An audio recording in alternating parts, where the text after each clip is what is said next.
Can you guys see that? It looks crazy. Can you hear me okay? It looks like you can hear me okay. Okay, so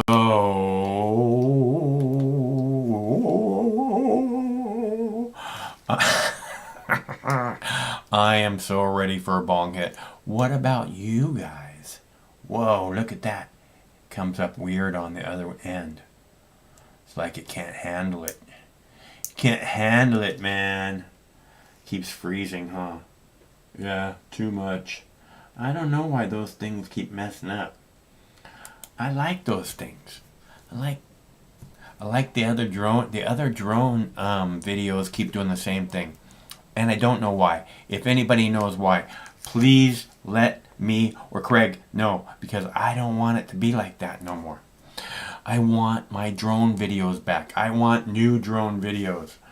I want my groovy colored background, right? So, anyways, hello, my little ninjas. My name's Mike. This is my YouTube page, Mox News. Thanks so much for tuning in. I have a bunch of videos for you tonight, including a Walmart fight, a gun store robbery, more Facebook censorship, and a Texas attorney tampering with evidence, covering up a police murder, another police murder. And a couple Reefer Madness legalization videos, because it's so weird that somehow these people talking about the Reefer Madness is like it's gonna work now, you know. I don't know why the Reefer Madness propaganda would work better now than it did 20 years ago. I don't know why it would work better now, but it seems like, you know, state after state has legalized, you know, that it's really not going to work much longer. And when the best interviewers you can get is the cops to tell you how bad it is if we legalize marijuana, I think there's some fucking bias there.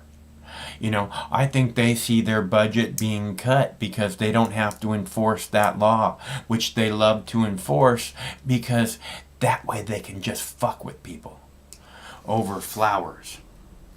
Now they can't do that anymore. Fuck. They hate that. And I have those videos along with so many others. Oh, prep school discussion on white privilege. How about that? You guys know how much I love playing the white privilege card. Right? Okay, so if you have any thoughts on the horrors of legalizing cannabis, I'd love to hear them. But remember, I'm going to ask why you hate freedom so much. Why you are threatened so much by someone growing flowers. Because I don't really understand. And why you love the police state so much. You know, for me, the most negative thing about legalizing cannabis, which Washington State did 8 years ago, the most negative thing is that the fucked up people that are the lawmakers in Olympia, in your state, they then put all these laws on cannabis. Like, you can only have so much cannabis, you have to do this, you have to do that. You can't grow cannabis, right? In Washington State, 8 years it's been legal. Every year, basically, they say, oh, we're going to examine whether or not we can let people grow at home now. And every year they go, oh, well, we're not going to be able to get to that this year because we're just too busy. Because it's not a priority. Because freedom is not a priority for us. At least not your freedom. So again, fuck the government, fuck the police state. This is the worst thing about legalization, you know, is that they can still put their laws on it. As long as they can still put their laws on it, that means the man can still hassle you about growing flowers in your backyard. They can fuck with you big time. And That's not right. You know, the people of this state and so many other states said, voted, not just said, voted to say, get your fucking stupid laws off of our cannabis. And they just attach more and more laws, you know. I'm telling you, not being able to grow in Washington State at 8 years after legalization is a crime. Okay, there's so many people who could be getting this medicine who are not. Okay, again, the most negative thing about marijuana legalization is that the pharmaceutical companies gonna lose a lot of money. So if you're heavily invested in the pharmaceutical companies, I would highly recommend that if legalization looks like it's coming this way, which as long as Joe Biden or Kamala Harris is in charge, nationwide legalization will never happen because they love the police state. We love our police state, don't we? Don't we? We love our police state so much. I thought you loved freedom. Why are you so afraid of freedom? I really don't get it. I'm going to play videos if I don't get a damn phone caller here momentarily. What do you want to see?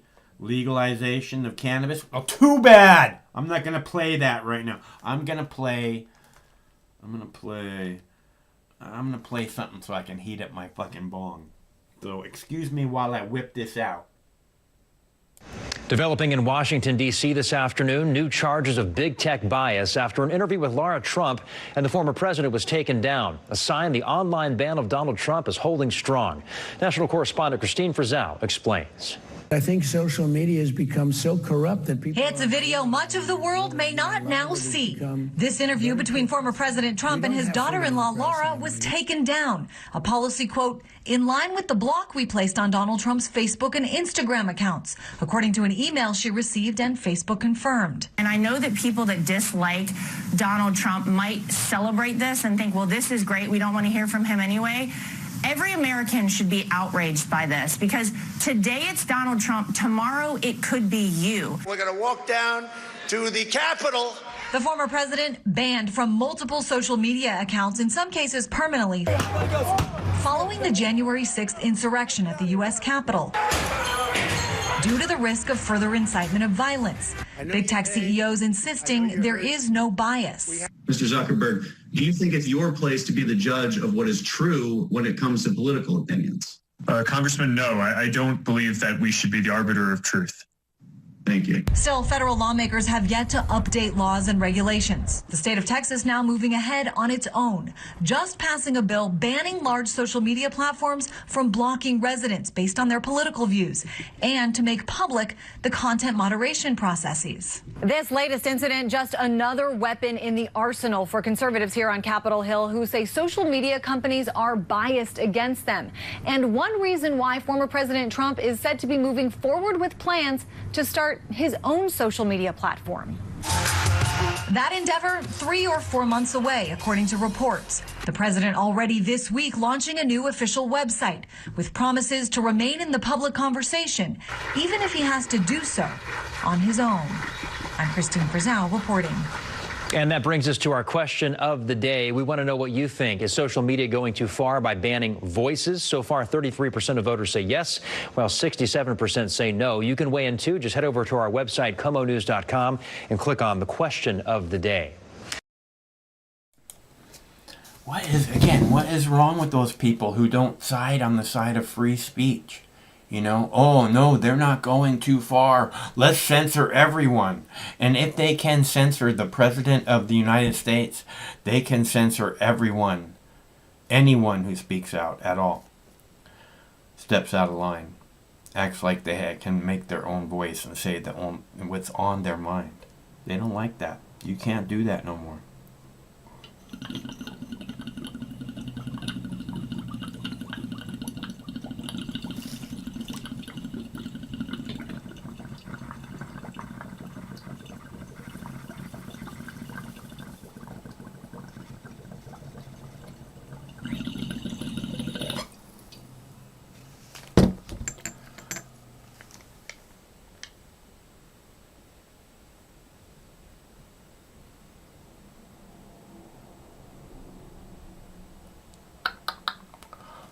So nice. Ah. And I love sharing dabs with you guys. I know that in the past when I've done that on television and stuff, there's always been people who weren't able to have a big puff. And somehow they really appreciated the idea that I could take a puff for them. Which is awesome, you know, and that's why we do the dabs for donations on Friday, because, you know, then it's specifically for you. But even more so, I love being able to share with you guys. I love us all sharing together. That's why it's a call-in show. So if you want to call, the number's right there on the screen, 805-669-6397.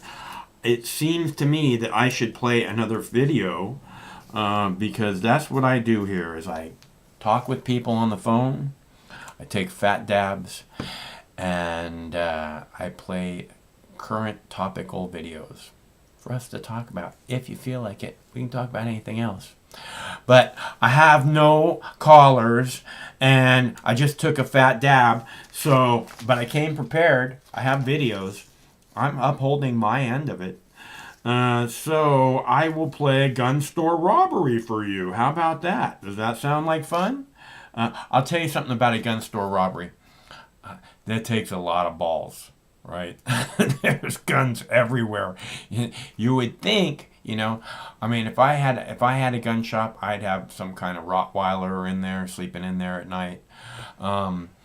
But you know, it's really, I just think that, you know, you might even have a person sleeping in there at night, right? Because, I mean, you know, when you see his video, the guy works really, really hard to get into this glass gun case, right? I mean, it takes him a while. And all I can think is that, you know, if there was somebody there, they definitely would have heard him. If there was a Rottweiler there, he'd be missing a leg right now. And instead he gets away with, I think they said 17 handguns. Hello, caller. Hello, my name's Chris. I'm watching your show on YouTube right now. Right on. What's going on, Chris? Not much. I was chatting with some of your guys in the sidebar, and I figured I'd chat with you about crypto mining. Right on. So you mine for crypto? Is that what you're saying? Absolutely. Basically, what I do is I do something called ASIC mining, and what they are is they're basically Linux-run computers, sort of. If you were to like see it would just run strings of code. But basically, what they do is they mine mathematical equations all day, and at the end, I get paid out in crypto. How many bitcoins? Is that what you're mining? Well, right now I mine Dashcoin, but Dashcoin you can convert to Bitcoin, and Bitcoin you can convert to anything. Yeah, Dashcoins, huh? And how many Dashcoins are you getting a month? Every 8 days I'm mining a Dashcoin, and that's worth about $250 to $300, depending on the market. How many computers are you running? Well, I'm running one central computer, which, well, technically I run two, one for like entertainment and one for the mining stuff. Huh. But terminals, just one computer, and the ASIC miners are their own terminals, and they sit on a rack in my basement. Oh, how many of those are there? 24. I've heard of mining setups like that. They're a little bit expensive to set up, right? Yes and no. It depends on the brand you go with. It's like anything. Like, say you go buy shoes, right? Yeah. If you buy, you're going to pay out the ass for it. But if you buy, like, say, something from Walmart, you're probably paying, like, $15. So, do you watch the market a lot? I try. I'm not as skilled as a friend of mine, and whenever I need to understand something, I just go to him. He's like that guy that sits there and just watches the numbers all day. That's rough. So do you have anything in the market that you think looks good to you besides the Dash? Besides that, yeah. I would go with Ethereum and always go with the Bitcoin. Anyone who tells you it's too volatile a market, you want a kind of a volatile market. You want it to go up and down, kind of like the ocean. You want it to ebb and flow, so it keeps people interested. I keep telling people it's all about the Trons, you know? The Tron, man. Tron is where it's at. Well, I haven't heard of that one. Is that another crypto? I could look into that. Yeah, the people who own it are completely crazy, and one of these days they're going to be all over the news. So. But you kind of be crazy to do this. Because like most people think you are crazy for having put aside the career in the normal world and kind of turned yourself into a recluse. And yes, I had been a bit of a recluse, but in that time I've managed to build, enough to pay for my home, buy a vehicle. I bought, 24 more machines. I managed to do repairs on my home, and it's not a broken market.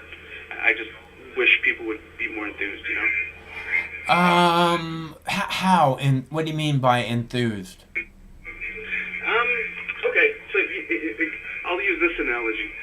When we were kids, in kindergarten, we had like toy sets that were made of money. We had toy registers. We had things that were teaching us what pennies were and dimes were and stuff, right? Okay. We don't have crypto toy sets, Let me say. Let me just say. Penny for a gumball, Popeye. Go ahead. Pretty much, eh? So where are you broadcasting from? Seattle. Oh, that's cool. Like Washington? Yeah. Oh, rad.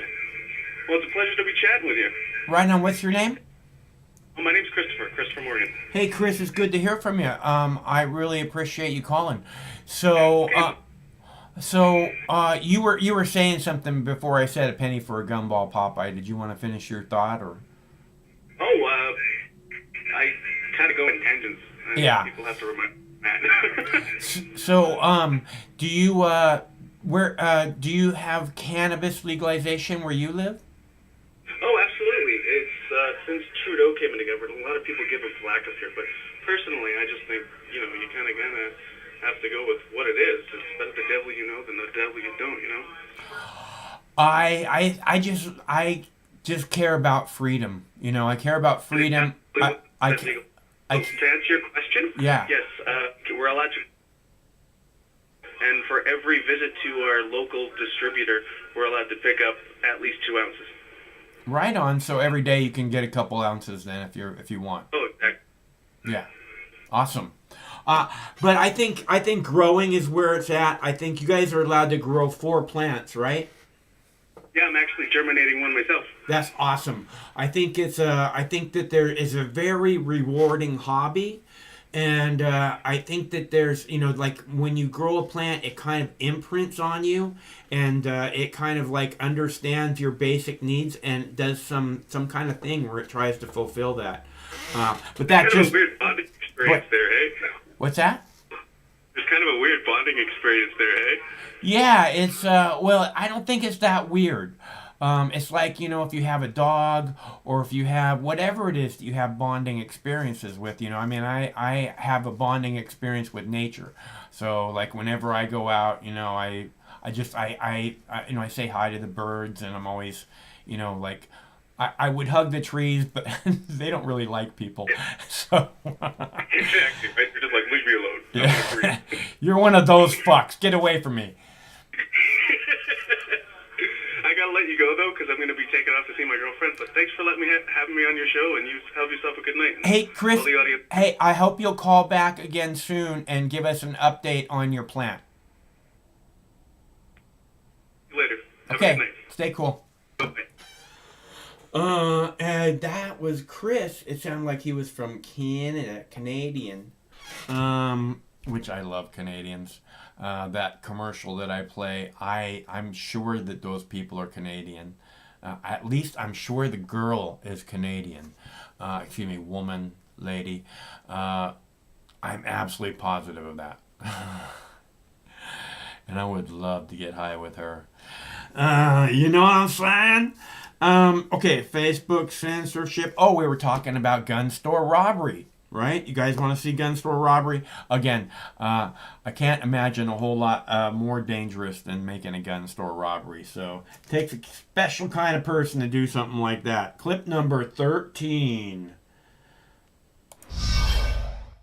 New tonight, 15 stolen pistols on the street posing a danger to the public. And the ATF is hoping you can help identify this suspect and find those guns before somebody gets hurt or killed. So take a look at this surveillance video. I'm going to detail you all the effort that he went through inside Coastal Farm and Ranch in Auburn. This break-in was last month, but the ATF says they haven't been able to identify this suspect. He used bolt cutters to break in through the back door, and then he was determined to get in that case, even taking a wrench he found, trying to smash at the glass. He has no luck, but he doesn't give up. He finds a crowbar, and he eventually is able to pry open the case, and then he starts pulling out those handguns. He gets a backpack that he steals, and he starts loading those up as well. This guy spent about 8 minutes in there, and the alarm was going off the whole time. Police were on the way, but he got away. And then he finally takes a handgun, puts it right down the front of his jeans, and out the door he goes. And I know that he's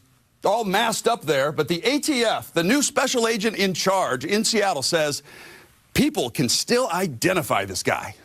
Obviously, wearing a mask, it poses difficulty in gathering, significant facial features, but it's not impossible. But that's why we look to the community for assistance when we send out photos of what we do have.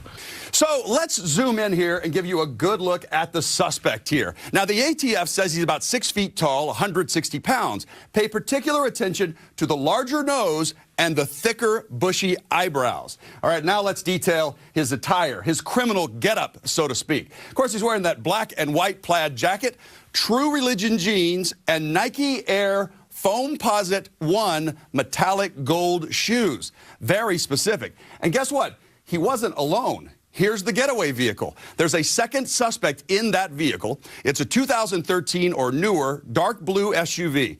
Might be a Mazda CX-5 or a Ford Edge. It's got chrome window trim, running boards, and aluminum rims, and it was missing the front license plate. So if you can help solve this case, the ATF and the National Shooting Sports Foundation will pay you a cash reward of up to $5,000. And Crime Stoppers will also give you up to $1,000, and you can remain anonymous. Call 1-888-ATF-TIPS or text your tip to Crime Stoppers through the P3 Tips app on your cell phone.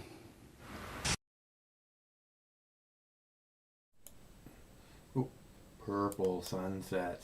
Purple sunset. Again, you see how hard that guy tried to get into that cabinet? If there was a Rottweiler, Pit Bull, German Shepherd, he would be missing a leg right now. And 17 pistols wouldn't be out on the street. Is that what they said, 17? So, not that I want to see dogs be like that, but you have to properly guard something that's as dangerous as a gun store. And like I said, a Mastiff, a Rottweiler, Pit Bull, German Shepherd, they take serious care of that business. It only takes a minute. I remember a Rottweiler a few years back. He got a hold of a postman, and he dragged the postman underneath the house. And the police were like, and he wouldn't let go of the postman. And the police were like trying to get him free. And finally they started shooting the Rottweiler. They shot the Rottweiler 8 times and still wouldn't let go of the postman.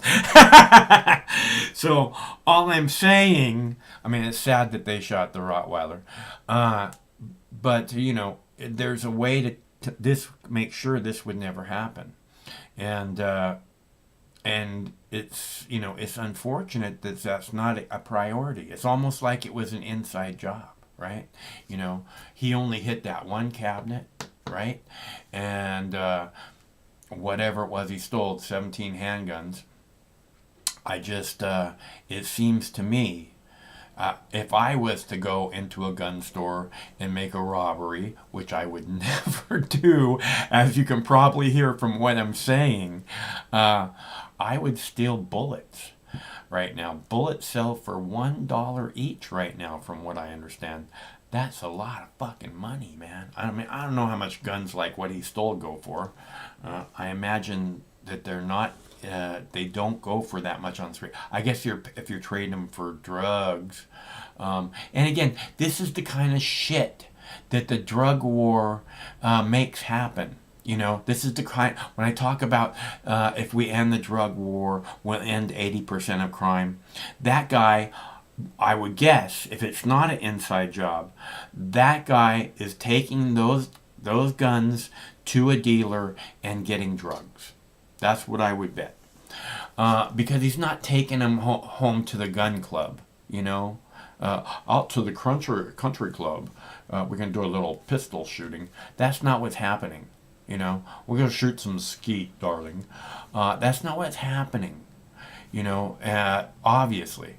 So, and again, he didn't go anywhere else. He just wanted that one cabinet. That one cabinet. That's all he tried to hit. And as soon as he got into it, got what he wanted, he went out of the store. Which I find very, very interesting. Especially when they say, oh, there was a driver waiting for him. A big old van, which means he could have had a duffel bag and got, you know, 3, 4, 10 times as much stuff as he did. Again, it's an odd looking thing what I saw, and this could easily be prevented if that was a priority, and I've explained how. And you know, just because a dog is a guard dog doesn't mean that it can't be a good friend. You know, pit bulls, mastiffs, they're very, very loving to their masters. You got to be careful with them around other people, but they're very, very loving to their masters. So, especially if you treat them right, you know, it's just like as good as it gets.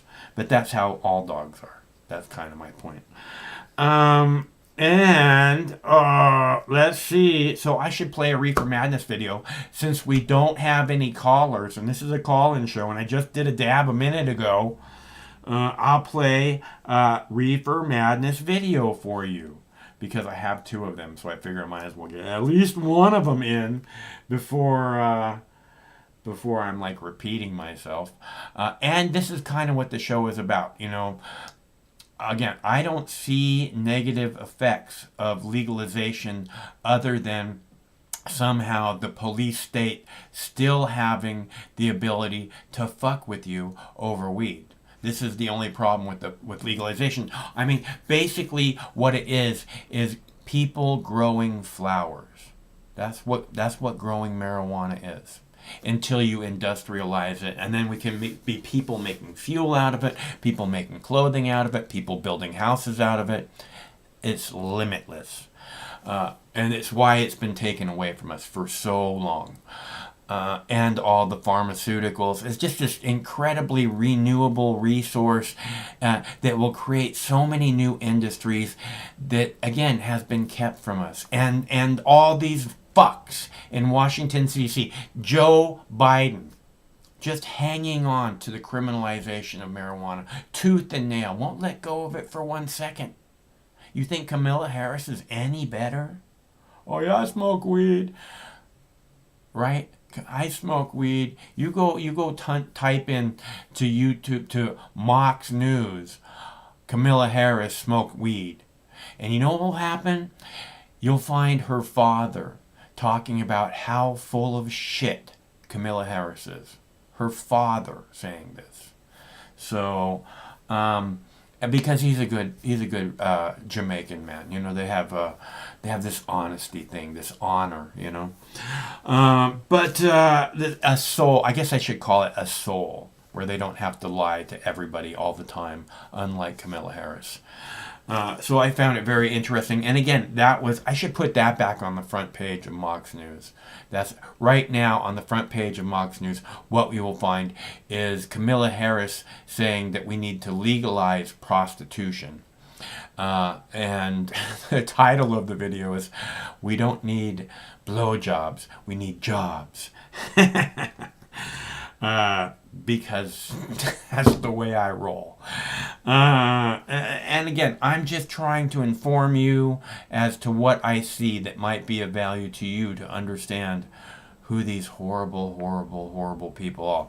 Not that prostitution shouldn't be legalized, just like the drug war. Again, when you create this black market, you make all these people, all these ladies, which is what they are, you make them have to serve dark masters. By dark masters, I mean people who will hurt them if they don't do what they're told. And I find it, again, reprehensible. That, Nevada's had legal prostitution for how many decades? Is Nevada has the ground opened up under Nevada and everybody fell in and went to hell? We have this freedom. We have the reality of the situation. The reality of the situation is that normal human activity that's gone on for centuries, for 1,000 generations, right? I tell you guys, I watch kung fu movies. I tell you guys this. And 50% of the kung fu movies, I don't say half the time, but they wind up at a brothel, at least for a minute or two, 50% of the movies. And they're all, I like the older movies, the ones that are set back 1,000 years or whatever. And this is what I'm saying, is that this isn't something new. But when you make it illegal, when you push it into the shadows, then these women get abused. And they can't come out and say, hey, that fucker just raped me. Because then they get thrown in jail. And that's, again, this is the problem with not having freedom. This is the problem. See, if you actually have freedom, if you actually care about the people, then you don't criminalize them having vices. Like, getting high. Off of whatever it is that you get high on. I'm not here to pass judgment, I love cannabis. I always have. I've always thought it's this incredibly beautiful plant. And for a long time, one of the things that I want to do before I die is grow state fair winning flowers, And if you go to Mox News, the front page of Mox News YouTube page, and you type in Cannabis State Fair, you will see the video that I posted 5 years ago about Oregon State Fair will be judging cannabis plants, which they should have called them flowers in my opinion, but cannabis plants being judged at the Oregon State Fair. How much cooler can it get than that? Right? I'll tell you how much cooler it can get. It can get to where you or your neighbor or maybe someone grows beautiful flowers, beautiful cannabis plants. And what they do is they take it to the local farmer's market and they sell it there. I mean, that to me is perfect. That's what that to me would be for real cannabis legalization, because then people wouldn't continue to be, like they're criminals for growing flowers. Who the fuck is down with that? And why and how could you possibly be down with that? I don't know. Why don't you call me and tell me?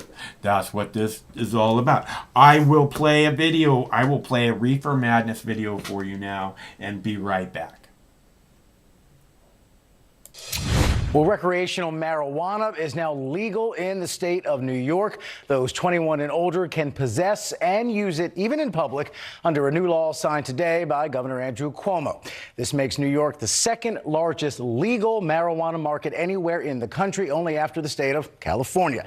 And some people do have an issue with that. News Nation correspondent Tom Negevin live in New York, trying to be back a contact high tonight. Tom, how are you, sir? What's the latest? You know what? It's going to become more common, Rob. I'll tell you that. A lot of people are calling this legislation a model for the rest of the nation. A lot of others do have a problem with it, even though it could create 60,000 jobs here in New York and generate $350 million a year.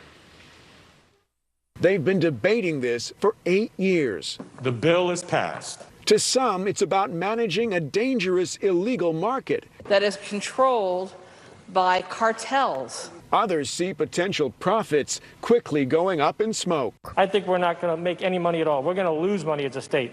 But recreational pot use is now the law in New York State. People over 21 can have up to 3 ounces of it. They can grow a bit of their own if they like. Half of licensed sales will go to minorities. Governor Andrew Cuomo calling it a historic day in New York, one that rights the wrongs of the past. By that, he means ending penalties for minor possession, expunging criminal records. But the NYPD has questions. I don't know what we're telling New Yorkers when they call up and say there's people smoking in front of my house. It's a day the state PTA has feared.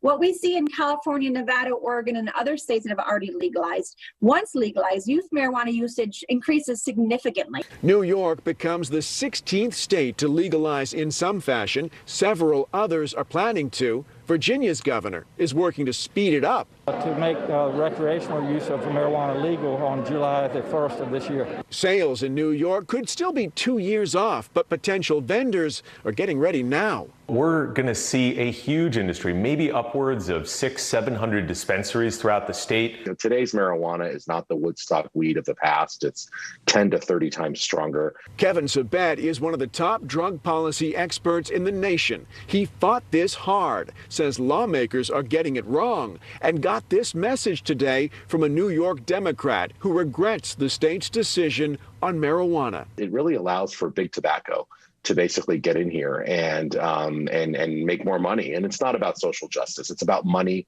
for the small number of people who will make it. Another concern opponents have is smoking and driving. Of course, it'll still be against the law, but there's no reliable test, at least right now, for cannabis use at the roadside. Live in New York, Tom Negovin, News Nation.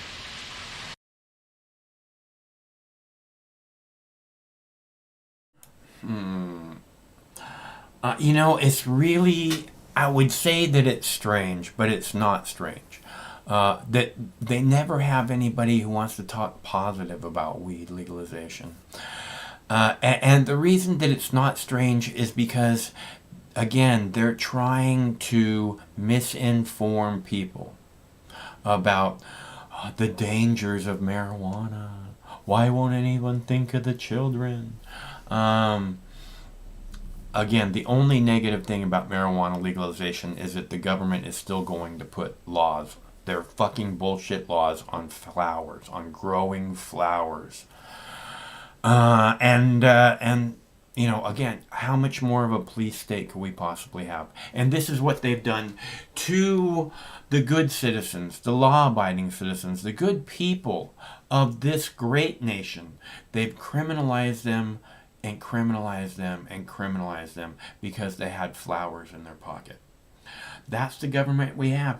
And again, Joe Biden had a lot to do with that. Kamala Harris had a lot to do with that. And it's pretty obvious. So we're never going to get the freedom that we would like to have. At least not as long as Joe Biden or Kamala Harris is president. And, all these fucking cunts take a vow, a pledge, a sacred vow to protect the freedoms that you have. They're not about them. They're public servants. They're there to protect you and your rights, your freedoms. And it's pretty obvious that they're not protecting anybody's freedom except for the billionaires. The people who don't want a new infrastructure. Oh my God, they want to spend $2 trillion on infrastructure. Again, how much did the Pentagon spend in the last 20 years on Afghanistan to lose a fucking war? How much did the Pentagon spend?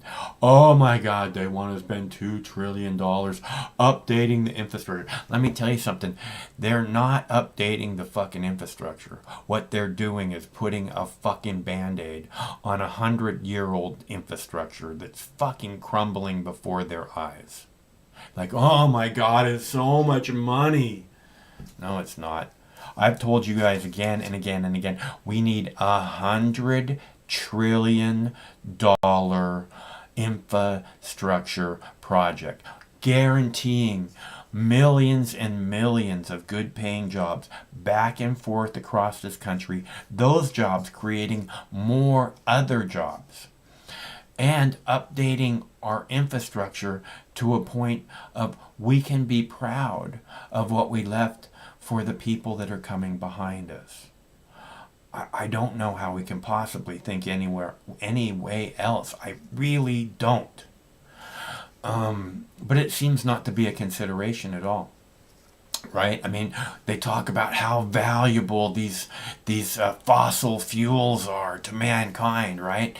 And yet they seem to be burning every drop of them as quickly as possible. You know, and if they're so valuable and so important to mankind, wouldn't we want to like act like this is a precious substance that we need to like make sure is there for generations and generations to come? No, we need to mine it all for ourselves right now. Fuck those people. That's the world we live in right now. And again, it's because we're misled. It's because the pillars of our community are full of shit. It's because we're misinformed. It's because they have us so divided and so afraid. Can't even talk to your neighbor. And it's just sad. I can't imagine living in a neighborhood like that. Because I don't, and I haven't for a long time. And really, it's not just that. I mean, when I lived in downtown Seattle, you know, it wasn't a neighborhood like that. I'm telling you, I walked around for 6 months barefoot. And when I finally decided to put on a pair of shoes in, mid-October, because it was kind of getting cold and it was raining, the 70-year-old woman stops me on the sidewalk and says, "Oh, thank God, I was worried you didn't have shoes." That's when I'm living downtown, okay? Which is, most people would think, "Oh my God, Seattle is dying. Seattle's dying."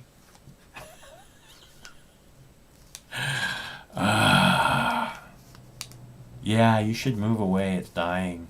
You guys better not come here. Seattle's dying. It's just like a nightmare city here.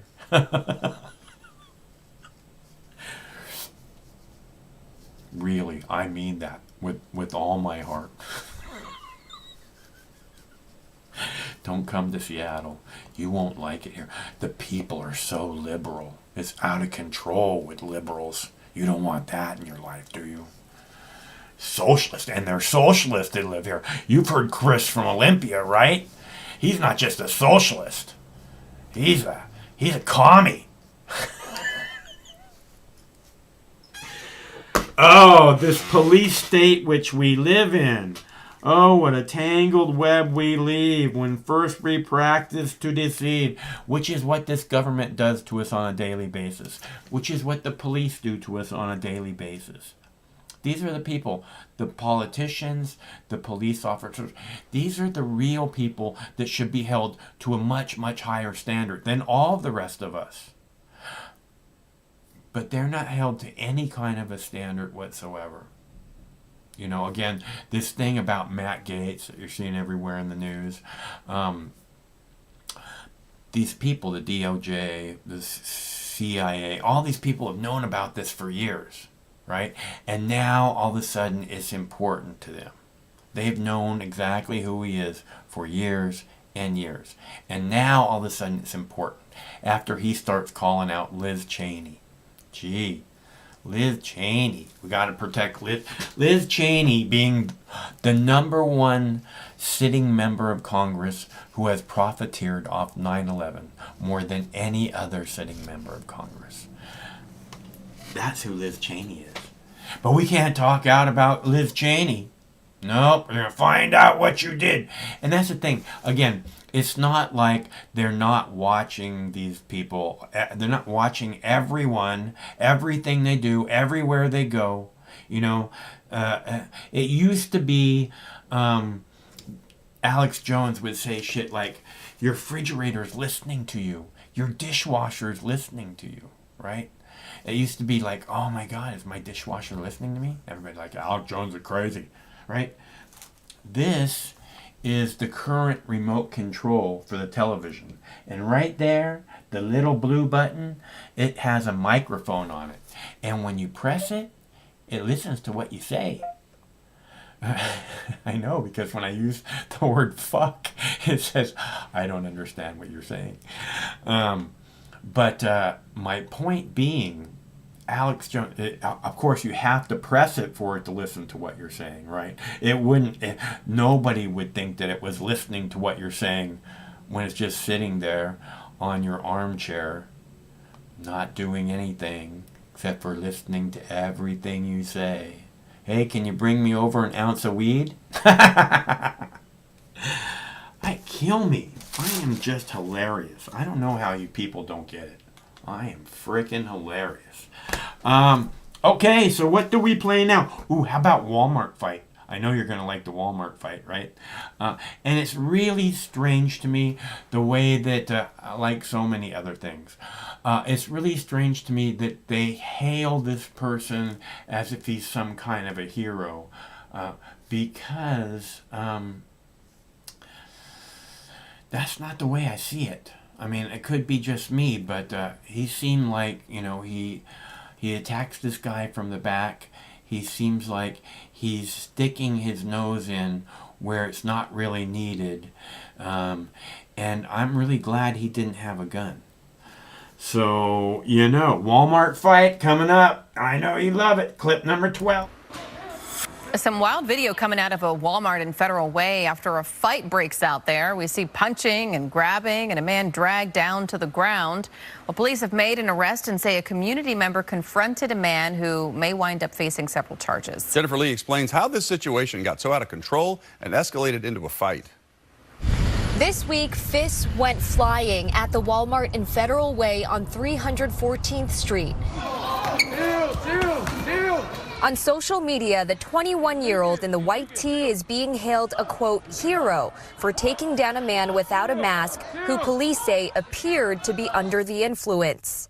Federal Way police tell me this incident started out in the parking lot on Tuesday afternoon. The commander says the suspect drove right into a parked car, didn't acknowledge the crash, then walked straight into the store.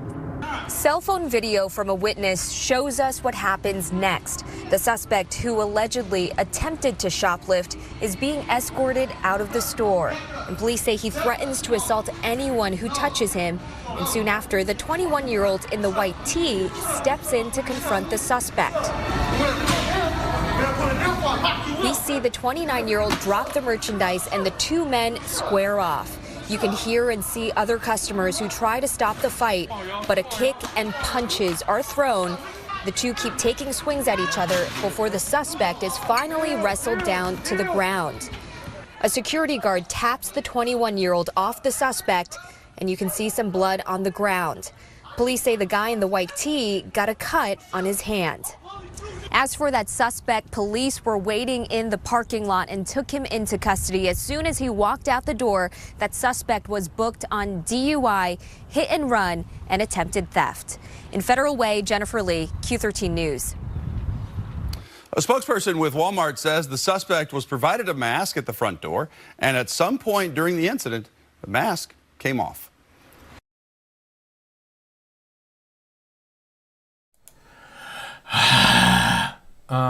I thought you guys might find that interesting because, again, the way I see it, I find it really weird that they hail that guy a hero, I mean, it seems like that's not his job, is to jump in and,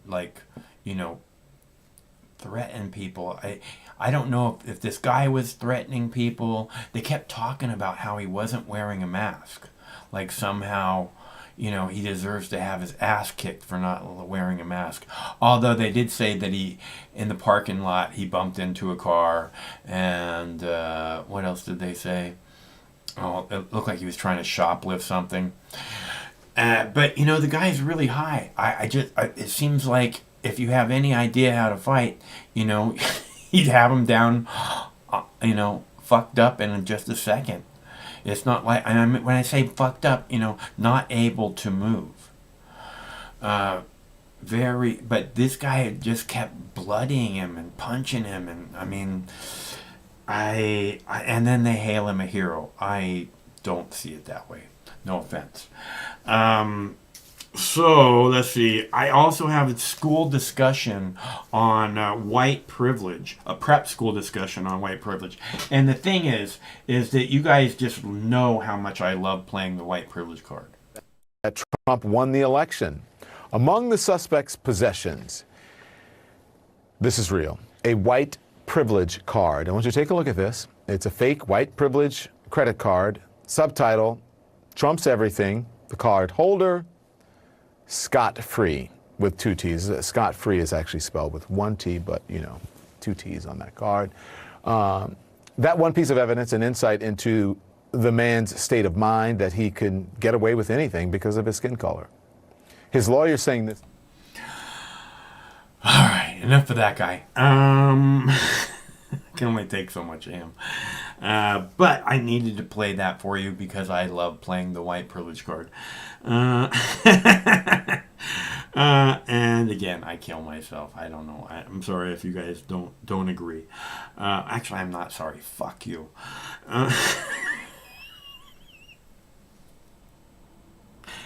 Why is no one calling? I'm just wondering. Did you not hear the lovely conversation that we had earlier? And the gentleman thanking me at the end and saying how nice it was to talk with me? And then no one calls? Oh my God.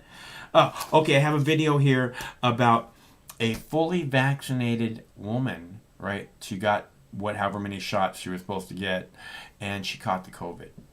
So, and I have an interview with her, which I thought you might find interesting. You know what? I'm going to play this other video first about attorney tampering, a Texas attorney tampering with evidence. And the evidence seemed to be about a cop who had hurt someone. So in my opinion, the cops were also involved in the tampering of evidence, and somehow they're getting a pass on it. That would be my guess, but I thought you guys should see that. It seems like important video to me. 2 grand juries in Texas have indicted the former general counsel for a Texas county attorney on charges of tampering with evidence. Jason Newsor is accused of allowing another person to destroy video of a death of a man in custody. Former deputies James Johnson and Zachary Camden were captured on camera 2 years ago using tasers on Javier Ambler. They're now both charged with second-degree manslaughter. Video also shows one of the men with a knee in Ambler's back as he's face down on a road.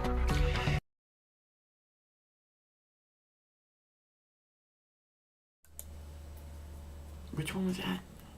Clip 7. Oh, right, Texas attorney.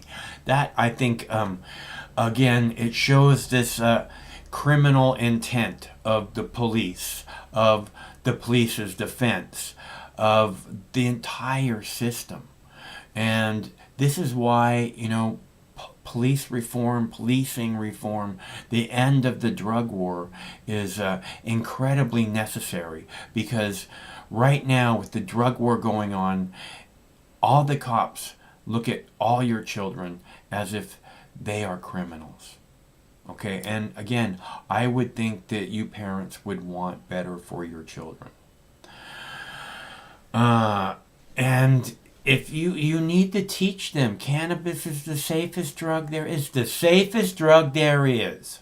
Okay, and it should be told to them just like that. You should tell them, you'll know people who OD on pills before you finish high school. You'll know people who OD on cocaine, on meth, on heroin, on alcohol. Okay? Marijuana, cannabis is the only safe drug there is.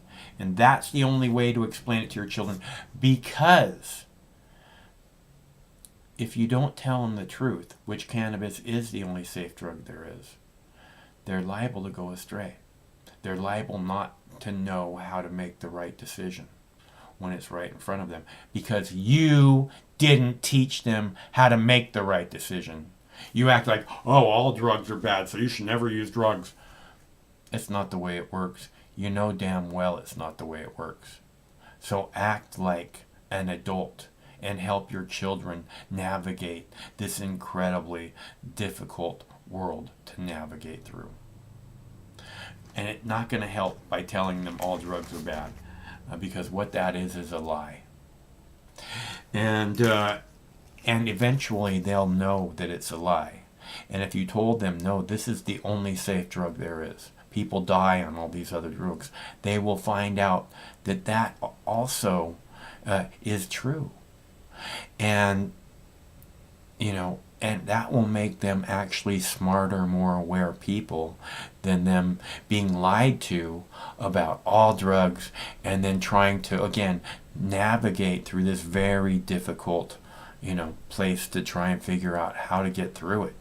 You know, I mean, there's an epidemic of teen suicide, from what I understand. I don't really care. I don't have any kids. But it seems like, you know, we could do better. It seems like your children deserve better. It seems like you deserve better. And the only way to ever make it any better is through honesty and through freedom. That's the facts, Jack. I hate to get all preachy on you guys. You know that's not who I am.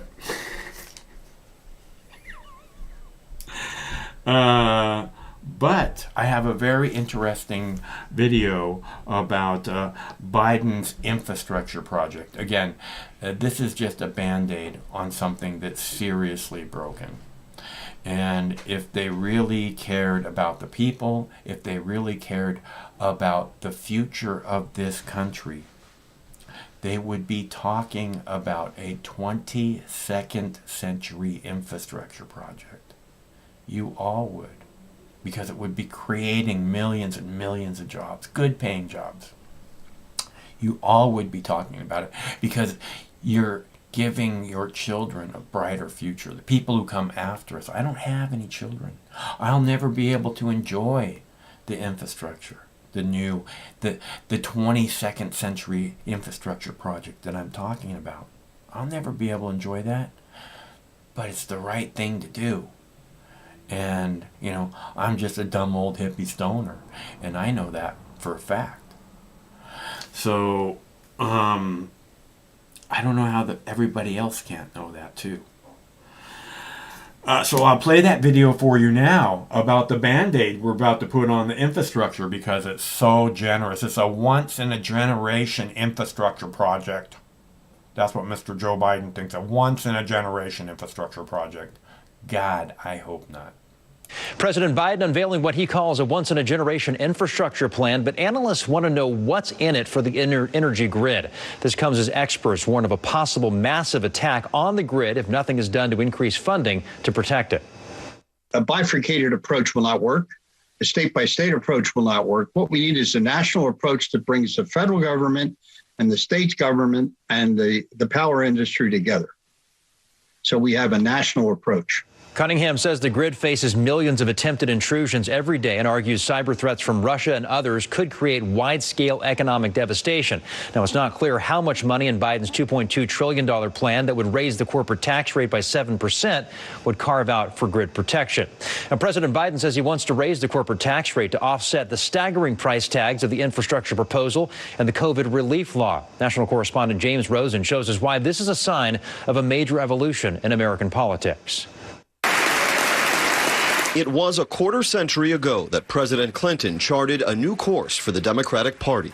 The era of big government is over. So help me God. What a difference a pandemic can make. In its first 72 days, the Biden administration has already secured a $1.9 trillion package from a divided Congress to combat COVID-19 and prop up state and municipal governments. And proposed a second $2 trillion package focused on infrastructure but also support for unions and other items, while signaling a third $2 trillion package will follow to subsidize universal pre-K, paid leave, and other liberal agenda items. In fact, it's the largest American jobs investment since World War II. To offset some of the costs, the White House has proposed raising certain taxes. In 2017, President Trump signed into law a reduction in the corporate tax rate from 35% to 21%. Mr. Biden wants that raised back up to 28%, a proposal the White House Chief of Staff defended Thursday in an interview with Politico Playbook editor Ryan Lizza. I do think between 21 and 35, there's a lot of room, and we think 28 is a pretty reasonable number between the two. Conservatives say that will lead American businesses to a familiar tax offset of their own, outsourcing operations and jobs to foreign countries such as China. This was yet another effort to burden future generations of Americans with yet another layer of crippling debt and inevitably higher taxes for years to come. And economists warn the federal government's penchant for deficit spending could revive the problem that dogged Democratic President Jimmy Carter. So one has to acknowledge this is the first truly credible inflation threat in decades. The Peterson Institute projects that the U.S. economy will grow by more than 6% this year, better than any other industrialized country, but that growth will slow to about half that rate in 2021. Outside Washington, James Rosen.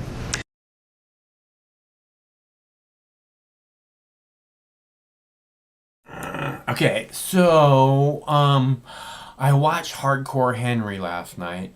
I don't know if you guys are familiar with that movie. I've watched it a few times. And I like it. To me, it's like no other movie I've ever seen. It's all filmed first person, so you're all kind of seeing the whole thing, everything that happens through Henry's eyes. And I don't know if there's ever been a movie made like that before or not. But I found it very fascinating. But I must warn you, you know the videos, you know, at the beginning of the videos it says warning, you know, this video contains nudity and sexual situations and drug use, you know, that kind of thing, right? At the beginning of this movie, it said, warning, this video contains non-stop bloody violence. And I had never heard that warning before. So, heads up on that. Hardcore Henry. I never have seen a movie filmed like that before. And if there are other movies filmed like that, I'd love to know what they are. Because I don't know of any. So if you'd like to see something that, in my opinion, is pretty unique, if you can handle the violence, Hardcore Henry is a very, very interesting movie. At least I enjoy it. Like I said, I've seen it a few times, and I watched it again last night because I was really wanting to. Craig's got a giant TV, and I was really wanting to watch it on the big screen. So I had a chance to watch it on the big screen, and it's quite, you know, the scene where they're in the motorcycle. I love that scene so much. It is freaking awesome. That's by far my favorite scene. But anytime people are using grenades in movies, I tend to really enjoy that. That's one of the things I never understand about the criminals, right? The criminals get in these fucking cars and they take off and they get 20 cops after them, right? I never understand why they don't have hand grenades, you know? Because the thing is, if you got 20 cop cars chasing you and you like flick a hand grenade out the driver's window over the top of the car, I can guarantee you those cops will stop following you. All of them. But they have helicopters that kind of take that over, you know, when the cops can't follow anymore. And the cops aren't supposed to chase after people when it's a dangerous situation, when they're doing high speeds and stuff. They're supposed to just let them go. And that's partially because they do have the helicopters and they can fly after them anyways. But I digress. The negative effects of marijuana legalization. I don't know, again, I mean, I know, I just can't stand, this is a kind of information that people are fed. It's like with the COVID vaccine, right? The COVID vaccine, people are like, oh, I'm so glad I got it. Nobody's ever, hey, you know, my arm kind of hurts, or my neighbor died, or I don't want to get the vaccine. There's never anybody talking like that anywhere to be found on the news at all. Something to think about. But I'm not telling you what to think about the vaccine. I'm telling you what to think about the media that's being focused at us. It's definitely weaponized. It's definitely untrustable. It's definitely full of shit. And when they play one and only story for 12 months long, it's definitely questionable. So, I will play now for you the video of the fully vaccinated woman who caught COVID, because that's probably an important story to hear, right? Welcome back, everybody. It's a question that comes up a lot these days as we try to get out of the pandemic. Once we actually get the vaccine for COVID-19, is it safe to stop wearing a mask? Well, a woman in New York learned the hard way, no. She tested positive for the virus after getting her second dose of the vaccine, and she's here now to talk about that with us live. Melanie Rosen. Hi, Melanie. Thanks for giving us a few minutes. We appreciate it. Oh, hi. How are you? It's no problem. So real quick, why did you think it would be okay to wear a mask after the second dose? Well, it wasn't that I didn't think I didn't have to wear a mask. It's just my friend's father died. She was coming all the way from Minneapolis, and I wanted to spend time with her and her family. So I drove out to the Hamptons. I got there an hour and a half early, so I just hung out at the house with my friends and their family the way people would if, they were having like a dinner for a holiday. And I hung out there for an hour and a half and gave my condolences because her father had passed. And then I left. And that was it. And then, I drove to a restaurant and the mask went right back on to pick up food for my family. But no, I didn't think, I don't think I have a right to take my mask off. If I had gone to the actual wake, I would have wore a mask, but I was with family. And that's where I think people make the mistake is, especially now that we're having the Passover and the Easter holidays and people are going to visit relatives during spring break. I think people feel that, they can take their mask off, and you can't. All right. You don't. What was the gap of time between your second dose and you going to that wake? I got my second dose. I'm sorry. More than 2 weeks? February 20th. And it was way more than 2 weeks. It was almost a month. The reason I was asking is because obviously the CDC is saying that, you're considered to be fully vaccinated once it's been, 2 weeks since the second dose. And it sounds like you had cleared that hurdle by more than enough time to still be okay. So when you got it, what did it feel like? How bad a case did you have? I assume because you were vaccinated, it certainly did what it's supposed to do. And that vaccine caused you not to get any kind of severe form of the illness, let alone have to be hospitalized. Well, to be honest, I didn't find out until that Friday. I called my friend up to see, how she was doing after her father passed. And she's like, oh, we all have COVID. And I'm like, oh, well, thanks for telling me. And starting that Tuesday, I got a very stuffy nose. My legs were hurting me. I exercised in a gym all week, which I don't exercise. And, I just thought it was weird, but, I made excuses because I had the shot, it's allergy season, or, I was, planting flowers and bending over badly. And then when she told me that, her and her mother and her sister had COVID that Saturday, I immediately went to go get tested. Even to that minute, still I didn't get it, but I work in a school, so I wanted to make sure. Right, of course. So your bottom line to folks watching tonight in 15, 20 seconds would be? Be careful.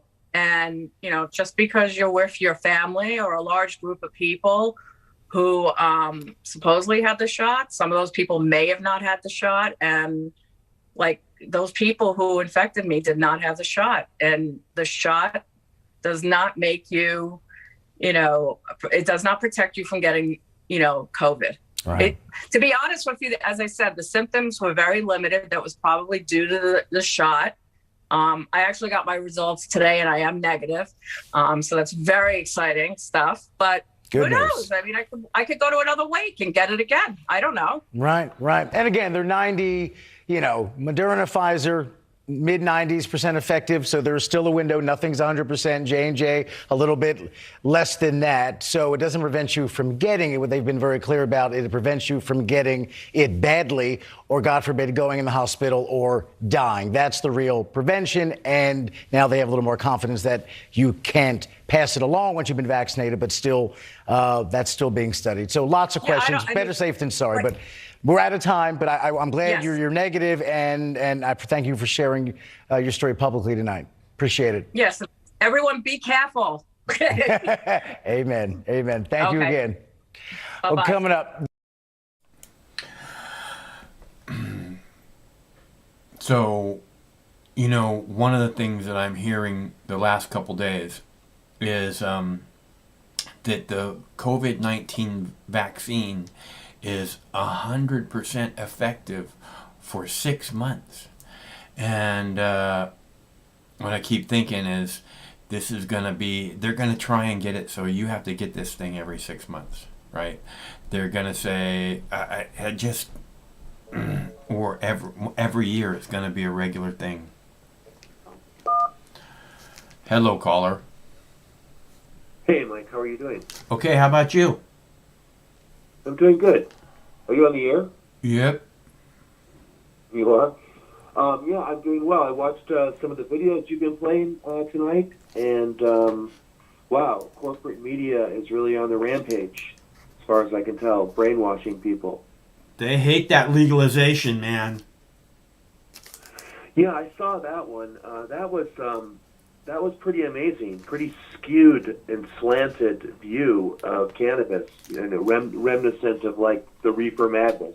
Yeah, that's what it says. I got another Reefer Madness one coming up. Go ahead. Yeah, all of the fears, especially like the drugged driving and kids. But what people fail to recognize is they imagine that people are just going to start smoking marijuana in groves because it becomes legal. In fact, there already are many people in New York State who consume cannabis, and traffic accidents aren't going to increase or decrease. It's just part of it's just part of society as it exists today. It isn't a really big factor. Alcohol is a much bigger factor, and so are pharmaceutical drugs. You know, they never talk about like people who take these antidepressants and then have schizoid moments and they smash their car into the front of the store or a shop, right? We don't hear about that, but that happens, right? Certainly don't hear about it on a network that might be getting funding from pharmaceutical companies. Yeah. Definitely. I also saw the video about the gun store that you played earlier. Yeah. And it kind of reminded me of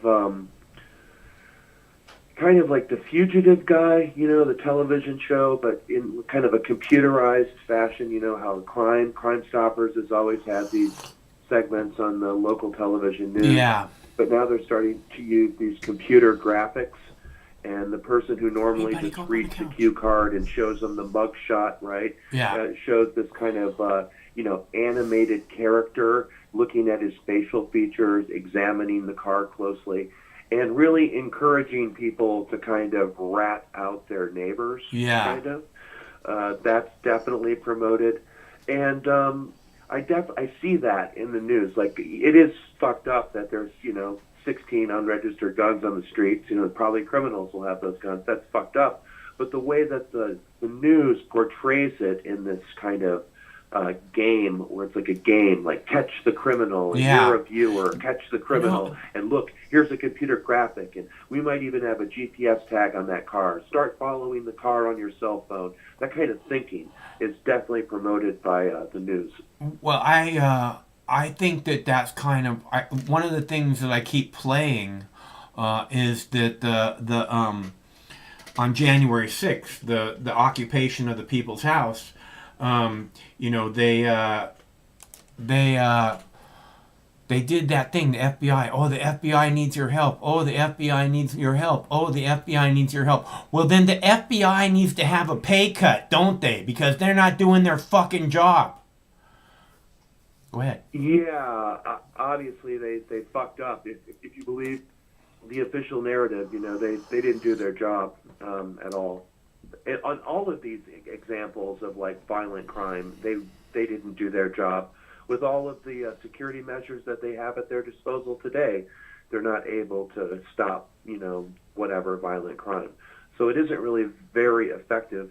But they like to incarcerate people and they like to punish people, and the media is a big part of that as well, brainwashing the people, like that video with cannabis legalization. And like you've said for a long time, it is the sheriff's associations and the police unions and the police departments that are so pro drug war and are just wanting to like hunt people down for nonviolent crime and throw them in prison. Ruin their lives. Ruin their fucking lives. Fucking teenagers and shit. Yeah, and I don't know. It's part of our Puritan culture, though. I mentioned that last night. I think it's kind of ingrained in us or something. This right and wrong. I'm not saying that there isn't wrong and that there aren't things that are right. I'm not saying that isn't true, but our sense of like punishment is pretty extreme compared to other places around the world. Like I was pointing out, especially with nonviolent crime. I don't know why anybody should be in jail for nonviolent crime. Yeah. In the United States, that just doesn't make any sense.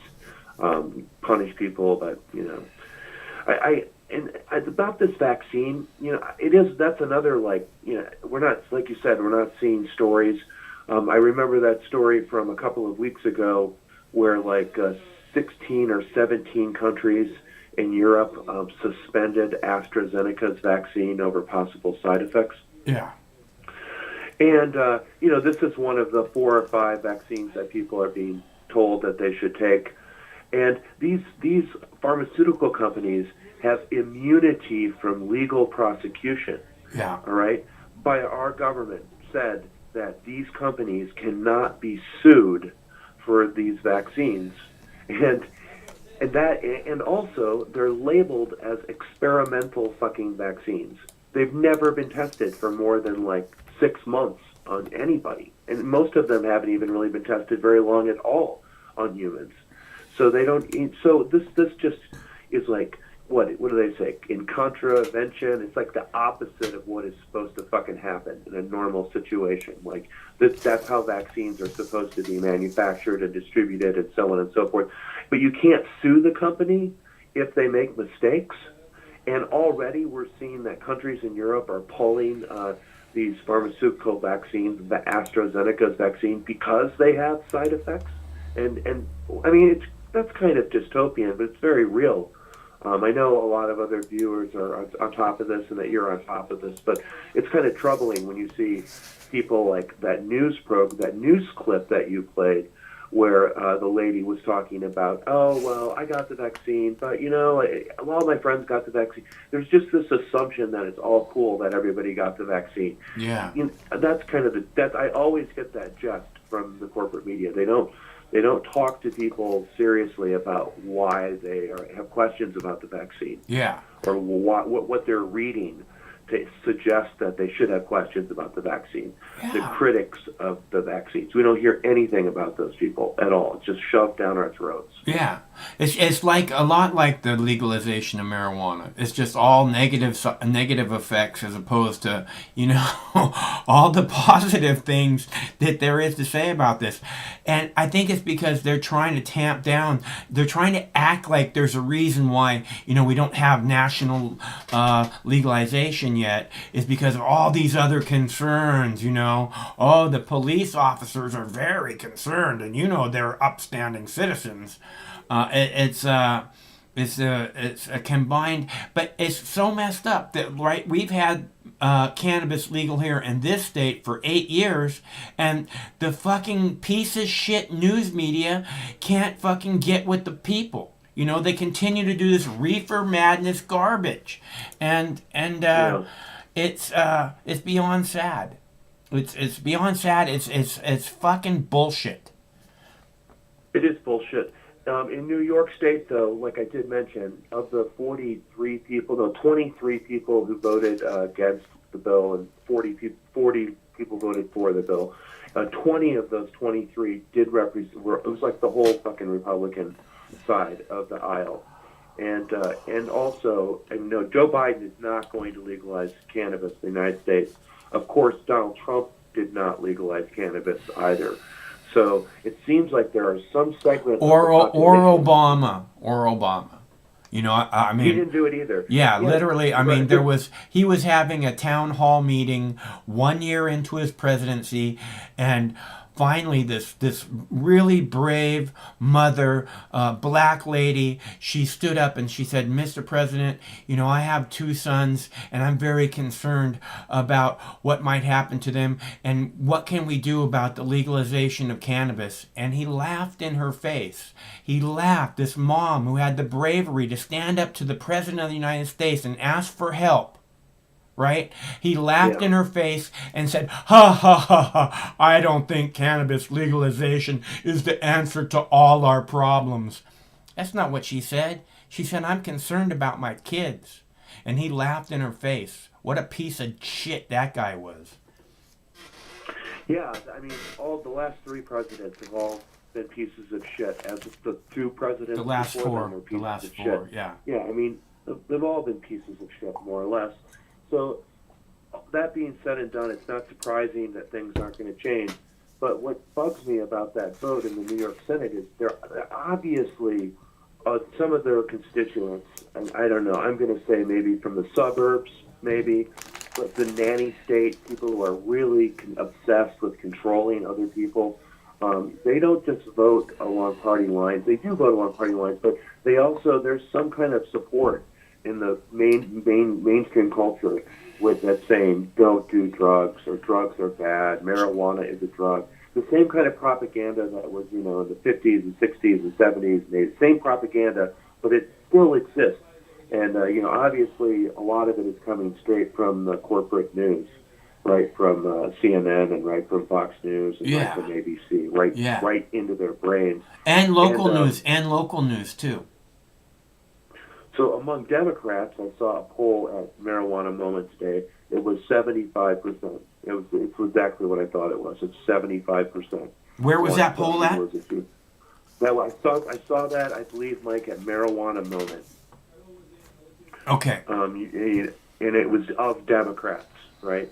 But even amongst the general population, I've seen numbers over 65, 70%. So, the number's really high. I posted a CNN video like 5 years ago where they said 95% of Americans want, it was a poll, it's a legitimate poll, 95% of Americans want cannabis legalized.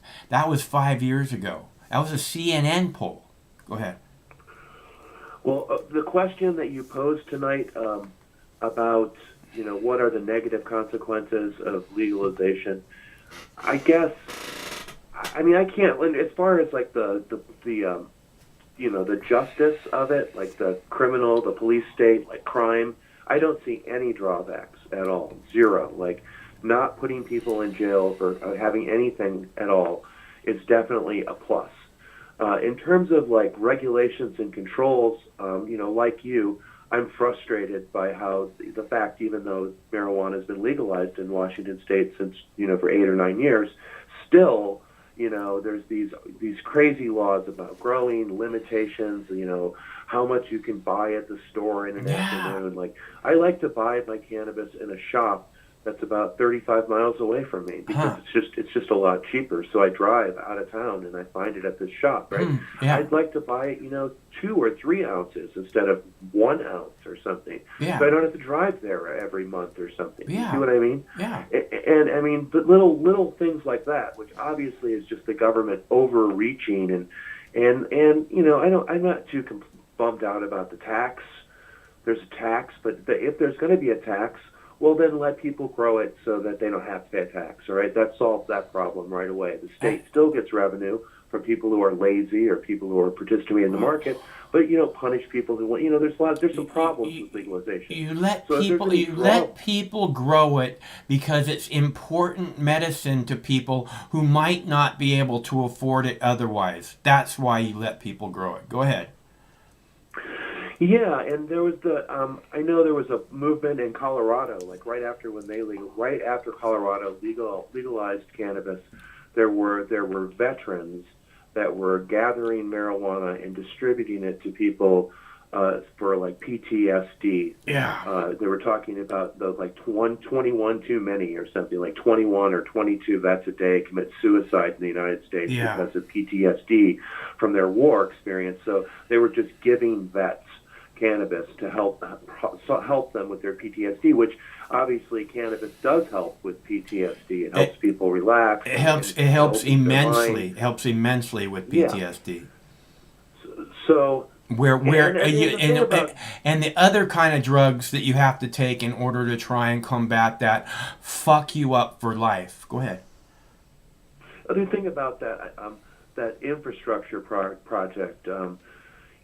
If we spend 50 cents out of every dollar on war, on battleships and missiles and airplanes and tanks and so on and so forth, army troops and all of that, 10 times more than any other country in the world, it becomes really difficult to have these infrastructure programs when half of our economy is just based on making war and dominating other people around the world. 50 cents out of every tax dollar, right?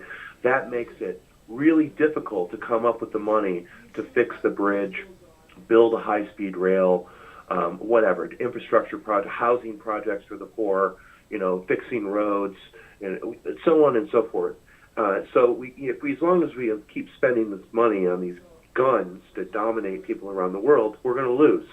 And China, like I told you the other day, 29,000 miles of high-speed rail installed in like 13 years, and the United States has 34 miles.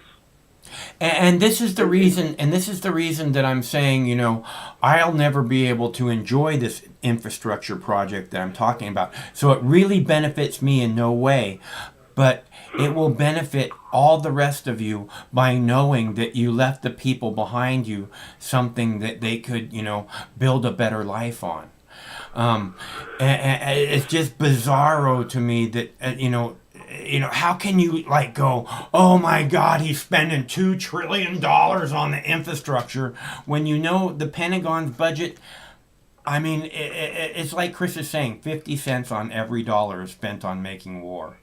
Is that really the way you want it to be? War. And the other thing is that it's going to be really hard to do huge infrastructure projects with the way that our private system is set up, our economy. Like, one of the reasons why China was able to install 30,000 miles of rail, right, 29,000 miles of rail, was because they don't have, to worry about right-of-way. Imagine a train, because all the infrastructure from Boston to Washington, D.C. is already congested. It's the largest, mega city in North America or whatever. It's all congested. There isn't any room to just drop 100 feet long, line of space for a line to make a train go. Unless you make it 100 feet off the ground. Okay. Yeah, okay, I could see that, but the right-of-way is what this economist that I was listening to earlier today was talking about. It's like there's things that are, and also financing, because with right-of-way you have to buy the property if you're going through their property, and because they know you're going to buy the property, it inflates the cost of the property before the sale, so it even ends up costing more. Yeah. With this idea of not having to go across somebody's piece of land to put a railroad from San Francisco to New York or something like that.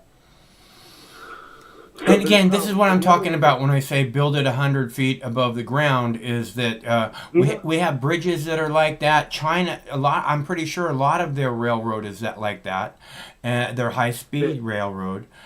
And they're also building 10 airports, Mike, in China right now. Right. 10 airports, 10... Tucson, giant hubs. 10 big airports. 10 LAX. Right now.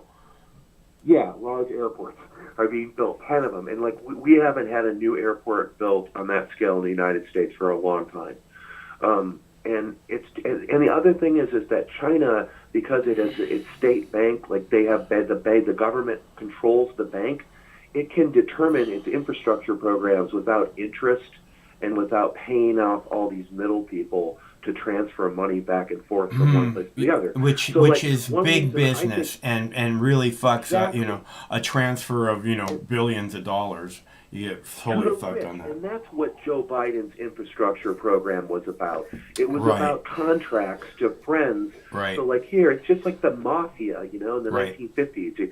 I have a guy who makes concrete, and he'll get it to you a lot cheaper, Trust me. Every time I see that motherfucker in a pinstripe suit, all I can think is, what, do you think you're a gangster or something? I mean... He is a gangster. Yeah. So the economist's name was Michael Hudson. People can find him on the internet. He has had some recent interviews, but he said, it's just going to require a revolution. I mean, he was kind of laughing, but he was kind of serious. It's just going to require a revolution, and he was talking to a pacifist on this podcast, and she was horrified that he said the word revolution, and she said, "Well, what about nonviolent means? What about nonviolent means?" And then he talked about all the ways that the system just stops any kind of change from happening. So if we're ever going to see real infrastructure projects, like new ideas implemented where people can use them that are fair and so on and so forth, kind of an ecotopia or whatever, it's not going to happen in this system that we have right now, this system of corruption. And I pray every fucking day for revolution. Yeah, I'll leave on that note, except viewers should visit The Onion today, since it is April Fool's Day.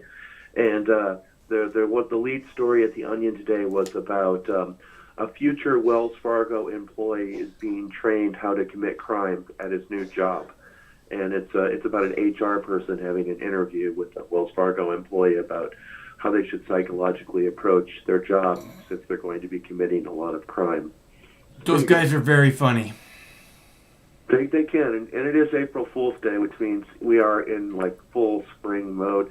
And I saw my seedlings pop up today. Oh, nice! So I was happy about that. Yeah, they just today I saw they just kind of popped up. So anyway, I'm gonna leave, and I hope another person calls. The first call was good. Well, I like the call back tomorrow. Can you call back tomorrow? I'll try to, Mike. Okay. But you have a good night, and I'll listen to the rest of the show for sure. Okay, it's good to hear from you, Chris. Thank you, Mike. Peace. All right, and that's our buddy Chris from Olympia, and it's always better when he calls in. I have video. I'm down to 2 videos here. Played the fucking tiger. I played the white privilege card. I love playing the white privilege card. I played shooting sharks. Okay, so I have a prep school discussion about white privilege. And is that it? Oh, and I have another Reefer Madness video for you. So I'm going to play the Reefer Madness video for you first, because that's what me and Chris were talking about a lot. And it's what the show is about. And I really think that these are, when I'm showing you this horrible propaganda, instead of people celebrating about, yay, we get newfound freedom. Isn't that amazing? Instead of that, we get these propagandists, these Reefer Madness propagandists, telling us how this is going to be bad for everyone. Those people need to go back to the 1950s or go live somewhere where they don't have freedom, because this is the land of the free, and we've been fighting for this freedom for generations. So why don't you take your Reefer Madness bullshit and roll it up in a little ball and shove it up your fucking ass. New York has become the latest American state officially to legalize marijuana. The new law will reinvest millions of dollars of tax revenues from cannabis into minority communities ravaged by the decades-long war on drugs. Governor Andrew Cuomo signed the bill into law on Wednesday. He called it an historic day. Eliza Craston reports. The bill is passed. After years of stalled attempts, this was the moment that New York became the 15th US state to legalize the use of recreational marijuana for adults. It's estimated it could generate up to $350 million in annual tax revenue, and 40% of that will be invested in minority communities that have been disproportionately affected by marijuana arrests. We've had these marijuana laws, and they haven't been enforced across the board the same way. You know, white people and people of color smoke marijuana at equal rates. They consume it at equal rates. But it's only people of color who have been arrested, prosecuted. The bill will also wipe the criminal records of people previously charged with marijuana-related crimes. New York's Attorney General, Letitia James, hailed the law as a racial and criminal justice imperative and a critical step towards a fairer and more just system. Under the law, New Yorkers aged 21 and older are now allowed to possess up to 3 ounces of cannabis. New York is set to become one of the largest markets of legal cannabis in the nation, with the potential to create thousands of jobs. Proponents of marijuana reform say these laws, like these in New York, can be directly tied to economic and racial equity, while opponents cite concerns of increased rates of substance abuse. But public attitudes do seem to be changing. Last year, a Gallup poll showed that 68% of Americans favoured legalization, the highest ever. While many Democrats have backed legalization, President Biden has been more cautious on the issue, advocating for decriminalization instead. So while these New Yorkers may be celebrating, for now, legalization on a federal level seems unlikely to happen anytime soon. Eliza Craston, BBC News.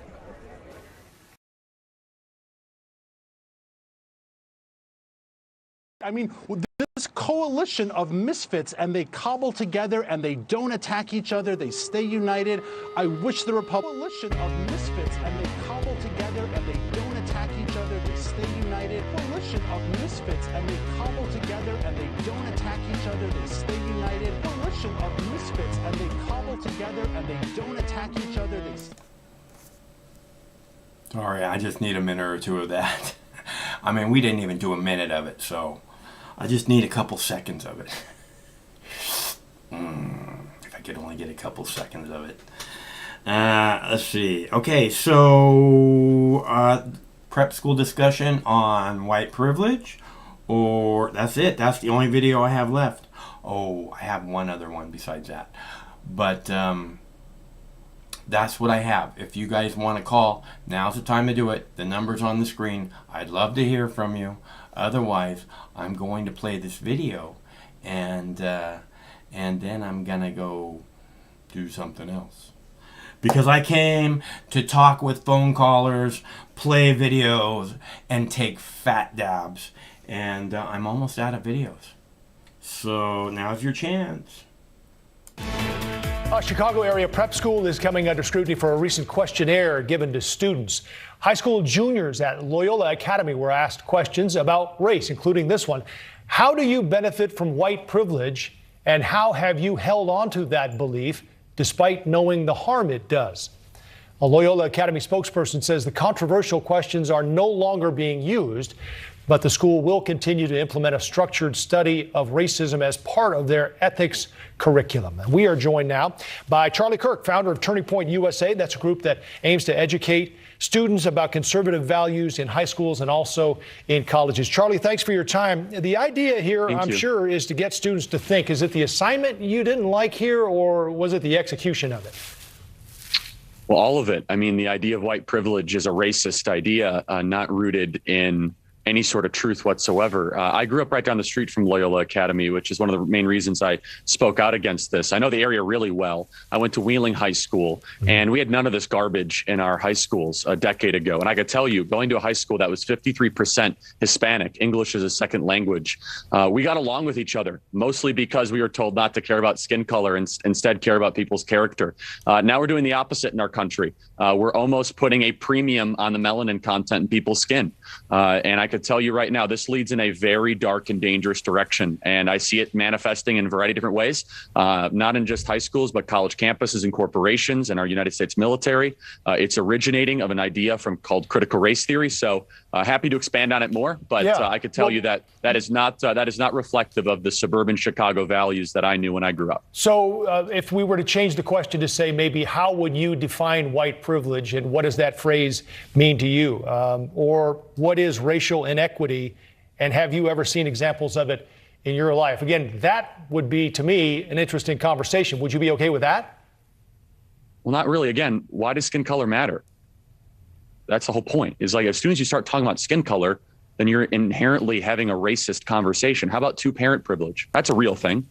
You should have a conversation on whether or not you have a father in the home. That's a real thing. So you don't think racial inequity or, at least the definition or the thought of white privilege it's just not a thing. It shouldn't be discussed. No, it doesn't exist. There's twice as many white people than black people in poverty in America. Asian Americans are far richer than white people in America.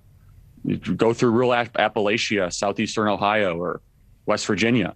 The richest immigrants in America are Nigerian Americans. Indian Americans in the suburbs of Chicago are far wealthier per capita than white Americans. What about on the south side of Chicago? What about it? Would you say there is racial inequity there or no? No. You know why? It has nothing to do with the color of their skin. It has to do with the fact that 75% of those kids grow up without a father in the home. And 50 of their schools have been closed, and there are no grocery stores. I mean, that's not because of skin color. It's because of other factors. You see, there's disparities. Don't always blame discrimination for those disparities. The great Thomas Sowell taught us that. So the idea that white people inherently have it better because of the color of their skin is a racist idea. It is not rooted in science. It's not rooted in facts. People struggle regardless of their skin color. According to the U.S. Census Bureau, a black kid raised by a mother and father is far more likely to succeed than a white child raised by a single mother. So if that curriculum wants to be accurate, maybe they should say, talk about your two-parent privilege, not your white privilege. Charlie Kirk, founder of Turning Point USA. We did have a couple more questions for you, so we'll have you back to talk about that later. Okay. Appreciate it. Thanks for your time. Appreciate it. Thanks. No matter which mouth. Not that one. No one called, so you know. I thought that was an interesting discussion. I thought it was kind of funny, honestly. People seem to be like, it's this victim thing that people want to be somehow like, I'm being victimized by this. I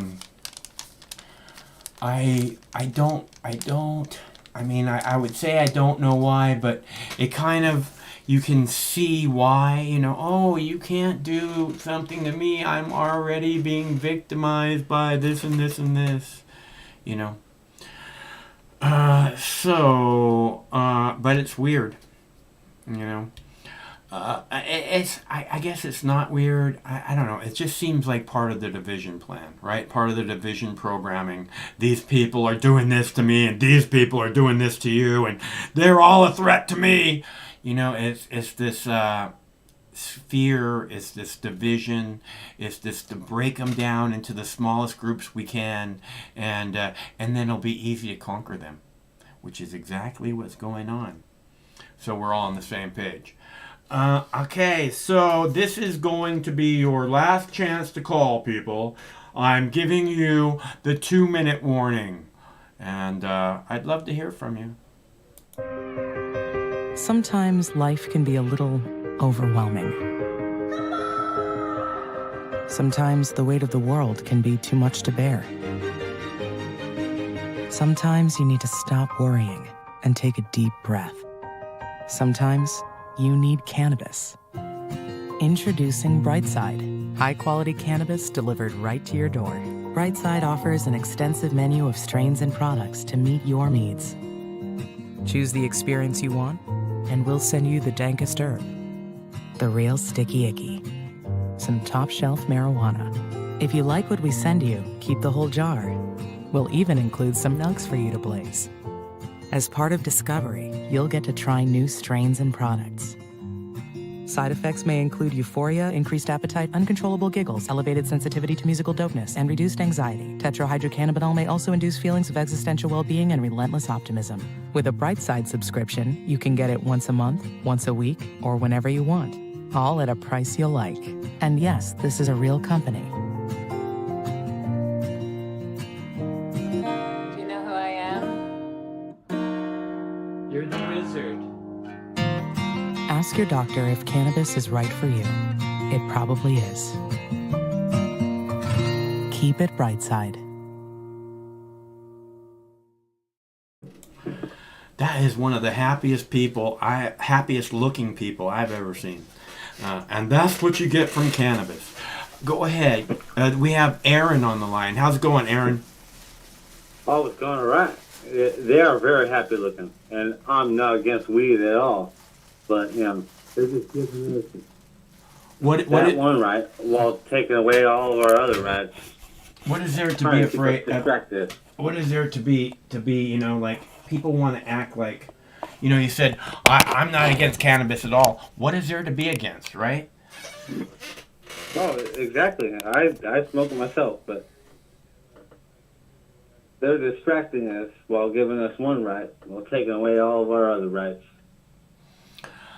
They seem to be all about, you know, taking away our freedom and criminalizing our freedom and acting like, you know, being human is not acceptable.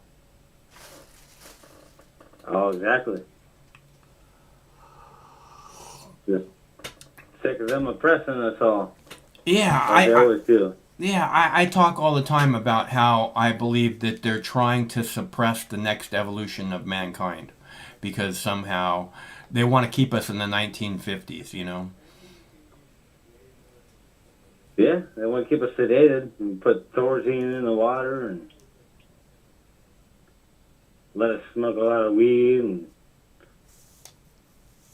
it's all good to smoke once in a while, you know, but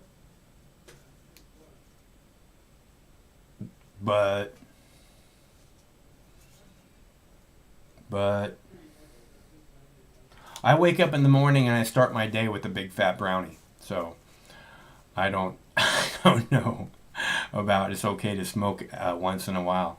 To me, again, I start my day that way, and then I have another big fat brownie before I do the show. And I seem to stay pretty even kill. no, some people can do that. Yes, they can. I believe all of you can. Hey, thanks a lot for calling. It's good to hear from you. Hello, caller. Hello. Hello. Hello. What's up? Not much. I'm just calling from Canada. I just have a few comments about the legalization of marijuana. Right on. And where you live, you're able to grow 4 plants. Is that correct? Yeah, that's correct. Right on. So, what did you want to say? I just wanted to say that I believe in marijuana as a medicine. I supported and participated in the medical marijuana movement here in Canada before it was legalized. Right on. Way before Justin Castro legalized it. Yeah. And I think it's an important medicine for a lot of people, but there are a lot of drawbacks as far as people using it recreationally, and especially the availability of it to children, to young adults. I use it myself for years. I have post-traumatic stress disorder. Okay, hold on just a sec. Understanding that it's the safest drug there is, safer than aspirin, safer than water, we have to worry about kids. Is that right? Well, I don't know that you could say that with confidence. I understand the perspective. I don't think that really we've had the type of clinical tests and trials and experience. Marijuana never killed anyone. Okay, No, aspirin kills people every single year. Lots and lots of people. It's a very painful way to die. I'm not really a promoter of pharmaceuticals either. I mean, they have their place just like everything, but I think that there's a real danger in underestimating the psychological effect that cannabis has on people, especially in a developing mind. Like I said, I use it myself for many years. Do you know what the endocannabinoid system is? Yes, I do. Okay, and you know that cannabinoid receptors are all throughout the brain because we need that, because the brain is partially fueled on cannabinoids? Yeah, I understand that's a theory, but like I said, once again, I don't think that the extensive, the way that these tests, even the ones that have been gone about, have not really been controlled to the way that you would want when there's such a serious issue. Such a Basically, such what a you're serious saying issue as children being exposed to cannabis. Is that right?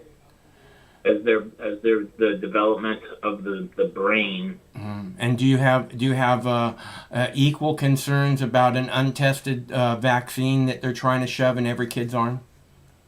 Oh, absolutely. If you'd even call that a vaccine, I don't even believe that it is a vaccine. I believe that if you go on the Moderna website, you can actually see for yourself the science that's involved in creating this gene therapy, which is what they call it. But like I said, I think that cannabis for certain individuals is probably the most benign medication that you can take, but it should be treated as a medication. It should be taken as a substance. I guess the biggest argument that you could mount against that is this endocannabinol system that exists in people's bodies, and I think that needs to be studied. I think it's very important, but also too, there are other aspects, spiritual aspects. I mean, this substance was used for thousands of years by shamans and pagan cultures, and it does have a spiritual connotation as well for people that are concerned about those types of things. I'll just give you my own personal testimony. Using cannabis, like I said, I think at one point in my life I did need it, and I think it did probably save me to a certain degree from suicide, but that was because I had a lack of other supports in my life. I see now the legalization that has occurred in Canada, specifically I live in Ontario. I see a lot of people that are abusing it now, and really I think that there's a misconception that it is a cure-all, and I think that is a dangerous path that we're taking. No, I think the misconception, which is not a misconception, is it's the safest drug there is. Okay, you've lived in Canada your whole life? Yes, sir. And how old were you when you had your first beer? I would probably say I was, well, I mean, I had when I was very young, but it wasn't habitual. Yeah, that's what I'm talking about. It's, see, that's the reason why alcohol is legal. The level of legality and availability of alcohol is because even though it is a horrible substance when abused, when taken in moderation, it doesn't have the same kind of detrimental effects that a lot of other substances have. That's not true. 10% of all deaths are alcohol related around the world. And but that comes from abuse of the alcohol, not from use of alcohol. From what I understand, a woman who has 4 glasses of wine a week is 10 times more likely to get breast cancer. You think 4 glasses of wine is a lot a week? I think that also can be tied to pesticides in the grape production, and not necessarily just an alcohol issue. But like I said, it needs to be used in moderation. I also think too that cancer is not something that comes from one. I don't think you get cancer from one substance, from one environment. I think cancer is a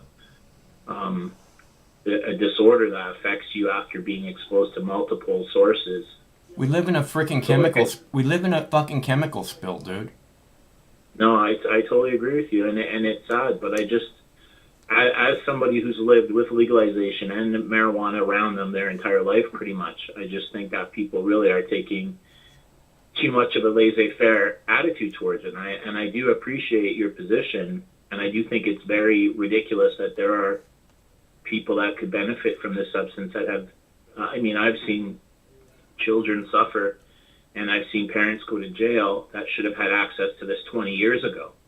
And maybe in some way that's part of the reason why it upsets me so much, is because I've seen those horrible situations, and now I'm seeing kids basically walk into a store, high school age kids, 16, 17, 18 years old, and they're getting it, and they're spreading it around You have to be 18, 19 to go into the stores in Canada, don't you? Yeah. Yeah, and they have IDs in Canada, right? You said that some people could benefit from cannabis. The fact is, all people around the world could benefit from cannabis almost overnight if we were just to take all restrictions off of it. There's so much limitless. It's this highly renewable resource that creates all this. We can make oil out of it that you can run a Mercedes-Benz engine on. Absolutely, it has multiple uses. Yeah, I mean, limitless. The whole world can benefit from this substance. I don't want to shut it down. I'm just warning people that, especially with the ease of as the availability increases, the availability to children and people who are not necessarily supposed to even have it also increases. So, I mean, why do we have to have an extreme? Why do we have to either have open doors for everybody to use it or prohibit it from people that can benefit from it? I mean, there has to be some regulation, there has to be caution, and there has to be an attitude where we're properly educating our children. Do you know what properly educating your children looks like? This is what it looks like. Cannabis is the only safe drug there is. Alcohol is the #1 date rape drug in the world. Every single day, 1 million women get raped because they had one drink too many. Before you get out of high school, you will know people that probably died from alcohol, that probably died from taking pills, that probably died from heroin. Marijuana is the only safe drug there is. If you don't tell your kids that, then you're setting them up for complete and utter horrific life. Because that's what the facts are. Marijuana is the only safe drug there is. And that's the discussion you need to have with your children. I wouldn't say that's the facts, and I understand your perspective, and there were times when I would rather have my children exposed to a joint than the type of drinking that goes on. And that's one of the reasons why alcohol is so badly abused, though, is because we've industrialized it. We've made it into a commodity. We have advertisements on TV. Yeah. We have the it's like the national pastime. Right, especially like if you're from Canada, the area where I'm from. I mean, it's pretty much a rite of passage. But at the same time, that's why I asked you how old you were when you had your first beer, because I know what it's like. You know, I mean, alcohol is totally accepted, but the facts are cannabis is 1,000 times safer. Yeah, if I had to compare the two, I definitely would say that cannabis would be the one that I would prefer. But the attitude of that it is completely benign is not true. It's the safe. I didn't say it's completely benign. What I said is it's the safest drug there is. That's possible. It's a possibility, but we really don't know enough about it. And like I think said, we just do. with the legalization, I think for 1,000 generations, this species has been using this drug. They've fed their children on it. They built their homes out of it. They made clothing out of it. Right. 1,000 generations. 1,000 generations being 20,000 years. Okay, I'm full aware of what I'm saying, so you know. I think too that we're talking about. I think smoking cannabis is a lot different from tinctures, oils, edibles. There's different levels, and there's different. Like I said, when you're treating certain illnesses or when you're using it for certain purposes, there's different ways you can come at it. All that I'm saying is making it seem like there is no danger, that it's completely safe. We're doing a disservice to our younger generations, and we're doing a disservice to ourselves. No, that's not true. And I'll tell you why, okay? Let me explain it real clearly. I see these stories on television, in the news, where they talk about this person, this young lady, this 17-year-old girl, and she has cancer, and she went through every medical treatment there was, and nothing helped. And then finally, out of desperation, she turned to cannabis, and lo and behold, her cancer's gone. And she's happy. She has a smile on her face. It's too bad. And you know what I always say when I see those stories? I say, well, why did you wait until you got cancer to start eating the cannabis? Because it's a horrible thing that's what happened. She would have never got the cancer in the first place if she was just eating cannabis on a regular basis. And how many stories have we heard like that? Hundreds over the last 20 years. you could blame Cheech and Chong as much as you could blame the pharmaceutical industry for that, because the misrepresentation of that substance. You know what I mean? It's not just like I said. You're dismissing what I'm saying. Cheech and Chong is comedy, dude. You know, you can't. Yeah, I know. You can't blame. That's the like blaming impact. Bill Hicks for fucking creating awareness among people.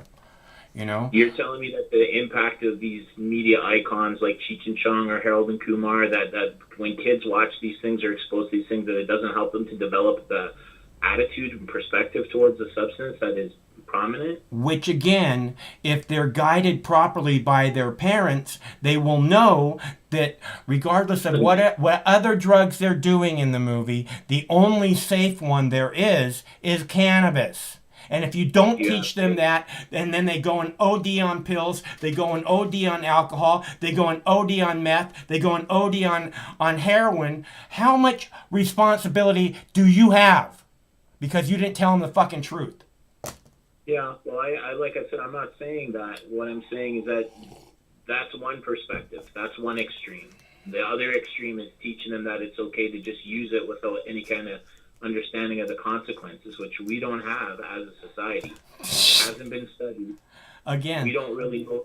1,000 generations have used this. It's a normal human experience. And for now... People used to use cocaine too, and people used to use opium too for all kinds of purposes. Right. And it wasn't the thing that... Right, and there's a Harvard professor who just came out to say that he uses heroin on a regular basis to relax. Now, I'm not suggesting that anyone do that, but he's a Harvard motherfucking professor, and he's able to maintain his job for decades and use heroin. Some people are able to do that. Not everybody. It's just like alcohol. Some people are not able to use alcohol functionally in their life. And I think that I've seen personally with myself and my circle of associates that there are some people that have that exact same reaction or condition when it comes to marijuana, where they become dysfunctional. They lose their motivation. They lose their desire to want to be successful in life. They lose their ambition. What is successful? What is successful? What is successful? What is successful in life? It depends on the individual and the circumstances. I mean, it's where somebody can live and be happy without using a substance as a crutch or that being the center of their universe. I love cannabis. I've always loved cannabis. I want more. Yeah, I want more than anything, almost, to grow beautiful state fair winning flowers before I die. That's one of the things I want most before I die, is to be able to grow those flowers myself. And I've grown many times, but I haven't been able to grow those state flower winning flowers yet. But I'm going to one of these days. But I also think that that's wonderful, but you also can't be like a Johnny Marijuana Seed where you're just throwing plants in the field and whoever wants to go pick them could go and get access to them. No, like that's not what I do. Is I plant plants and then I plant plants and then I take them to this neighbor and then I take them to that neighbor, and I got 2 of them ready for the UPS driver. So yeah, I am kind of Johnny Appleseed, so you know. But like I said, that's different from this open door policy where we're basically promoting it on all different levels. And I just think a little more caution needs to be advised, especially towards younger people, because it does have an impact on the development of the brain. They don't know the impact that it has psychologically. 100%. You said that there hasn't been studies done on this, accurate studies done. Not enough. And we all know that the pharmaceutical industry most highly probably funded a lot of these studies. We also know that the police state funded them. And again, the propaganda to try and act like, oh, look how bad this is. Okay? I don't know how you could trust almost any study that's negative about cannabis, Because, again, it's the safest thing there is, and it helps. There's this endocannabinoid system that's not just covering the brain. It runs throughout our entire body, Cannabinoid receptors all over the brain. I believe the reason we have this mass dementia epidemic, the reason we have this Alzheimer's epidemic, is because the brain is partially fueled by cannabinoids. And this fucked up piece of shit police state government has taken the ability to get those cannabinoids away from the people. And now we're seeing the consequences, if you really want to talk about consequences, of a mass dementia epidemic and a mass Alzheimer's epidemic. So, you can say that it's this, that society is going to have this negative effect on society, but the truth is the drug war has a way more negative effect on society, and there can be no doubt about that. Would you say that cannabis use in the general population has increased or decreased over the last decade or two? It's hard to say. My guess is that it has increased because it's become legal in so many places. People don't have to hide. They don't have to worry about losing their jobs. They don't have to worry about their neighbors looking down on them. Go ahead. Right, and people's ability to cultivate it has increased, and quality cultivation also has increased. So we don't really know, like I said, the tie-in between this increase in Alzheimer's, dementia, brain damage, all these different things. If it could actually be tied with increase in cannabis use. We don't know. I'm not saying that you shouldn't use it. I'm not saying it shouldn't be used. I'm not saying that it isn't a natural substance. They're doing studies. They're doing studies on Alzheimer's and cannabis and having amazing results. Okay? I mean, literally amazing results. People are fucking snapping back to life that were basically dead. Okay? Have you... And that's all about their brain. That's all about their brain, and all of a sudden getting cannabinoids that they need. Well, what happens if you give an alcoholic who's in withdrawal a drink? You'll notice a very similar effect. I don't think so. I think what you'll notice is that the alcoholic has to have another drink very shortly, or the alcoholic. And we're not talking about alcoholics. We're talking about sick people who are desperate for help. Right, and well, you can just take that off the table, because I'm not arguing about this substance being used as a medicine. I support it. I'm somewhat hesitant. No, what I'm talking about is the effect on the brain. You're saying that it has this. We don't know what effect it has on the brain. I'm telling you, we do have some idea what effect it has, because it's helping people who've lost control of their brain get control back of their brain. So it should be pretty obvious what effect it has on the brain. Well, what effect does the marijuana and cannabis have on someone who's schizophrenic or showing signs of schizophrenia? Well, I'm not sure, but I know what effects it has on somebody with MS. Okay, somebody with MS who can't control their muscles takes one fucking puff of weed, and they actually have a life that they can live. Absolutely. I know what effect it has on people with PTSD. Okay, I know what effect it has on depressed people. Okay. Well, there's evidence that actually can increase depression. Personally, I use it for post-traumatic stress disorder. Mm-hmm. I was diagnosed with post-traumatic stress disorder when I was 18. Mm-hmm. I used it, like I said, for years, and there were days when I will testify to its beneficial effect, that it possibly could have saved my life. But like I said, that's because there's a lack of other structures and supports in my life where I had to resort to that. I'm just saying that that is a really good example, like you say, with multiple sclerosis, how people who use it regain control of their nervous connections. That's great. But at the same time, like I said, how complex is this substance? What are the combinations of cannabinoids? They don't just gain control of their muscles. What they gain is no life or life. Okay? That's the facts. Because when they're like this, they have no life whatsoever. But I knew a 7-year-old who had seizures to the point where their life was basically over, and this substance, in a proper application, which was oil, given to the child, would almost immediately result in the cessation of his seizures. I totally understand that, but this is what I'm saying: is if you understand, which I know you do. Because like I said, I've been watching you for probably about 5 years on and off. you understand the complexity of the cannabinoids, the complexity of the combinations between indica, sativa, between the differences in the exposure between smoking it or using it in an oil or using it as an edible. It is an amazingly complex substance. We don't really know enough about it to be making these kinds of claims.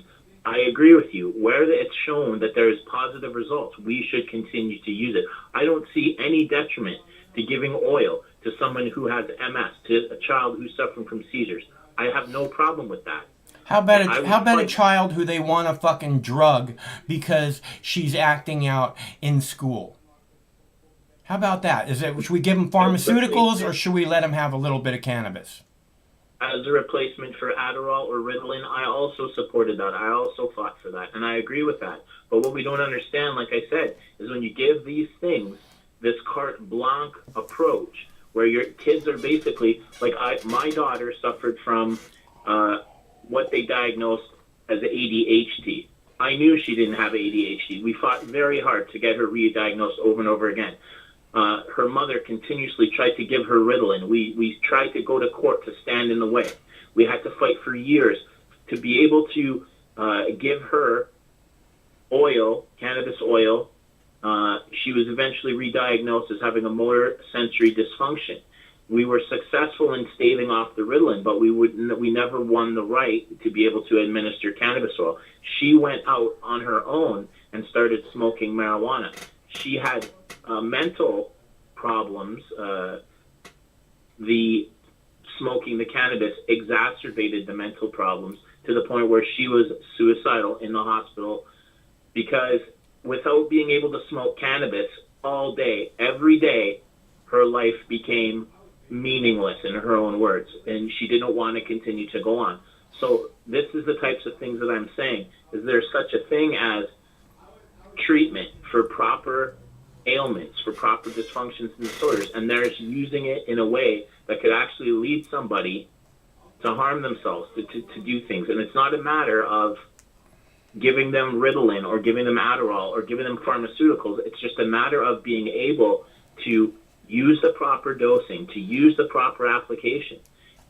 As somebody who lives in a place where now basically there's 20 pot shops in the city that I live in, I see young men, young women go into these stores, whether they have fake ID or whether they just look really young, they go in there, they're buying pre-rolled joints, and they're going out and they're taking it to high school and they're sharing it with other people that are not old enough, that are not legally permitted to do it. Okay, go ahead. Hello? Go ahead. All that I'm saying is that we need to have proper education. We need to have proper control. And I certainly wouldn't go back to the way it was before. But at the same time, this approach where it's just, like I said, it's being used as a cure-all for everything. That's what I'm seeing in my own personal associates. I see people are replacing not only their medicine with cannabis, but it's becoming a replacement for their life. Yeah, so well, look, you said in your own personal life that you've seen the medical benefits of it, okay? So you recognize that. My point is, you say that you see people, young people buying it and then taking it to high school and sharing it with their friends, okay? Maybe they're doing that. At the same time, there's young people buying a bag of pills and taking it to high school and sharing it with their friends. There's young people buying a bag of meth and taking it to high school and sharing it with their friends. What's that? Absolutely. Right. So if you teach your kids properly that cannabis is the only safe drug there is, hopefully they'll stay away from the guy with the bag of pills. Hopefully they'll stay away from the guy with the bag of meth. Because they're making the smartest choice. I don't think I've ever heard you talk about having kids, but kids do not listen to your advice.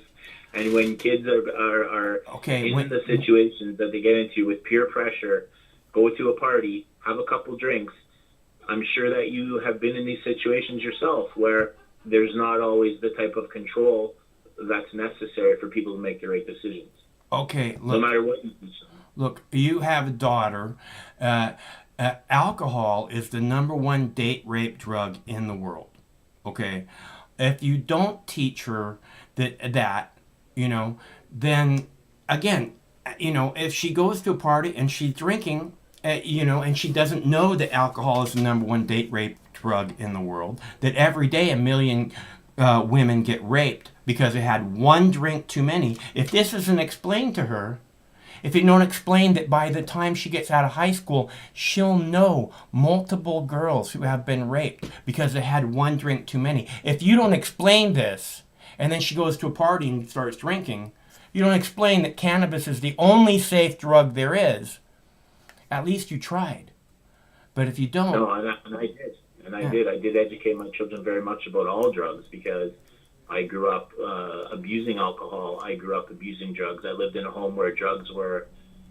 my dad grew marijuana for the bikers, and he had horrible post-traumatic stress disorder. He grew up... he went to Catholic reform school where they beat and they raped and tortured children. Yeah. And all of his life, he had to try to cope with the nightmares and the dysfunction that was, you know, put upon him by that stuff. So, Yeah. I mean, he was the type of person who would drink to relax and smoke to relax and take Mandrax, which was a popular pharmaceutical years ago.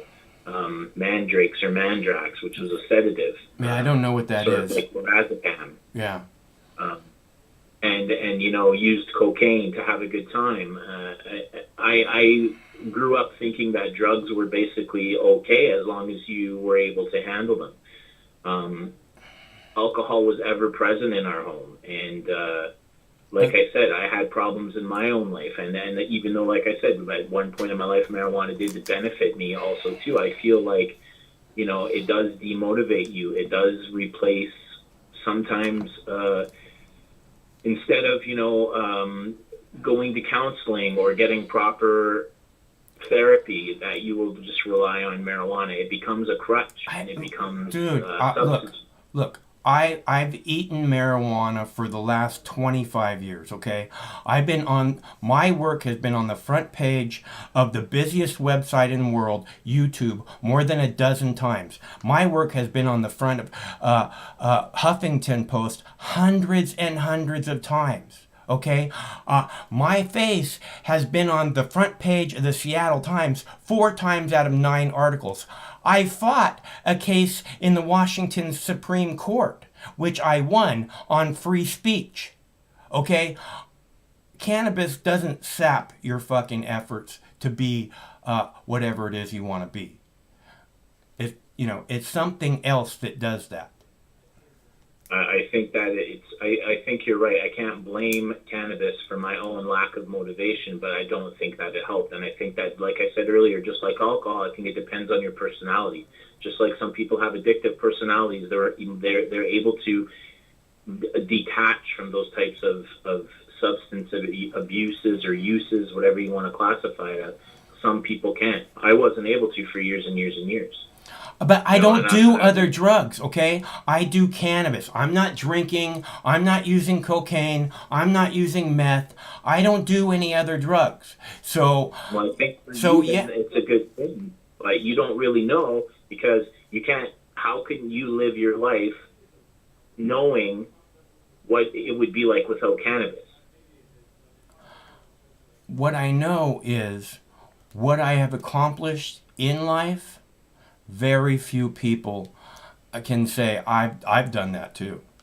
You're a smart guy. You're a smart guy, and I appreciate you, and I admire what you do, and I have a lot of respect for your attitude and for your moxie, absolutely. And like I said, but at the same time, I'm going to be a bit of a mother here. You don't know what you could have achieved if things were different for you. If whatever happened to you, or for whatever reason, you started using cannabis at the levels that you do, you don't really know how your life would be different. So it's kind of a non-argument. Okay, so the first time I used cannabis, and actually there's a video on my YouTube page called The First Time I Got High, or Why I Hope You Support Open Carry Laws, which is, way on the other ends of the spectrum. But the first time I got high was 15 years old. I was at school, and we were eating lunch, and a friend of mine said, "You want to smoke a joint?" I was like, "Yeah." And what I can tell you is, when I was 16 years old, my dad put $1 million cashier's check down in front of me. And he said, if you just do what I say for the next 5 years, I can guarantee you that much money and a whole lot more. And I looked at him and I said, you should spend every cent of your money and see if you can put a smile on your face. Because so far as I can tell, it doesn't make you happy, so I don't know why you'd want to wish it on me. And again, yeah, I don't know where I'd be if I hadn't used cannabis, but I probably wouldn't have said anything like that. Anything as bold as that. Anything like, I'm going to live my life my way and you live your life your way. But I've been saying that since I was 5 years old, so. Well, like I said, I don't disagree with a lot of what you say, but I think that there needs to be caution. There needs to be, legalization is not all that it's cracked up to be for recreational use. And yes, it is, dude. It gives freedom. It gives the police state. It takes that jackbooted police state boot off the necks of the people at least a little bit. That's huge for everyone. Everyone needs that. And you act like it's this is not such a good idea. That's incorrect. The people need their freedom. And I'll tell you something else. I firmly believe that cannabis is a large part of the next evolution of mankind. That's, again, why it's been kept from us. Well, I mean, like I said, you're entitled to your opinion. That's a whole nother argument that I'd be happy to have with you some other time, but okay. I appreciate you. All right. Well, I look forward to talking. I look forward to that day when we get to have that discussion real soon, okay? All right, brother. It's been good talking to you. Like I said, I've been a long-time watcher. It's the first time I called. Good. I'm glad you called. I'm glad you called. And I look forward to talking to you again soon. All right, brother. My name is Matt. Okay, Matt. That's my brother's name. That's my little brother's name. You take care, man. Okay, stay cool, bro. That's Matt from Canada. I love Canadians. And again, we don't necessarily have to see eye to eye. And sometimes that's even a better conversation because I can make these points about, him saying, well, I don't think legalization's really a good idea because we don't know. I'm like, no, of course it's a good idea. It helps get this police state off the people. It gives them the freedom to be able to use their big brain and decide what it is they want to use. Some dangerous drug where you can easily OD, or this fucking basically completely safe drug that no one has ever OD'd on. Which one would you want your kids to choose? It's really, really simple. And there is plenty of reason to legalize besides just the fact that, we get to smoke weed now. You get the police state off your neck too, which is a very good thing. Freedom, baby. What's up, G? Hello? Hello? Adam from Arizona. What's up, Adam? I called once before. I called maybe to speak on your topic, the negative effects of legalization. Is that it? Yeah. What do you think about that? Well, there's a couple negative things that I maybe can point out. Okay. And what state are you in? Do you have legalization where you're at? I'm in Arizona. And you just voted for legalization, didn't you? Yes, I did vote for legalization, but there is some negative effects. Yeah, go ahead. I just want to make sure that everybody understands you're in a state that voted for legalization. Go ahead. So, here I live probably 15 miles west of Tucson, and you used to be able to buy a nice ounce of weed out here for about $50. Really? Wow. And it was Mexican weed. It'd come up from Mexico. It was in a package, and it was quite pleasant to smoke. You know, you smoke a whole joint of it. It wouldn't get you terribly high, but you know, it'd keep you going throughout your day. And $50 an ounce of weed would last you a week or two. You know, they don't have that anymore. I used to buy those that Mexican weed for like $110 a quarter pound, something like that. Yeah, so you know, I missed the cheap marijuana that was. Some of it was halfway good, and yeah, I kind of missed the $50 ounces. That's one. We have that. We have. Hey, so you know, we have that here. You can go to the store here, and you can get $50 ounces of flour here in Seattle. Wow, is it any good? Is it comparable to the Mexican weed? You know? I bought it a few times. I no longer smoke the raw herb. I press all my flowers, so I'm smoking a rosin. You know. But yeah, I mean, as far as that, it tastes good. You know, because that's one of the things when you make your flower rosin is the flavors are kind of, you know, heightened and taste good and get a nice buzz off it. So yeah.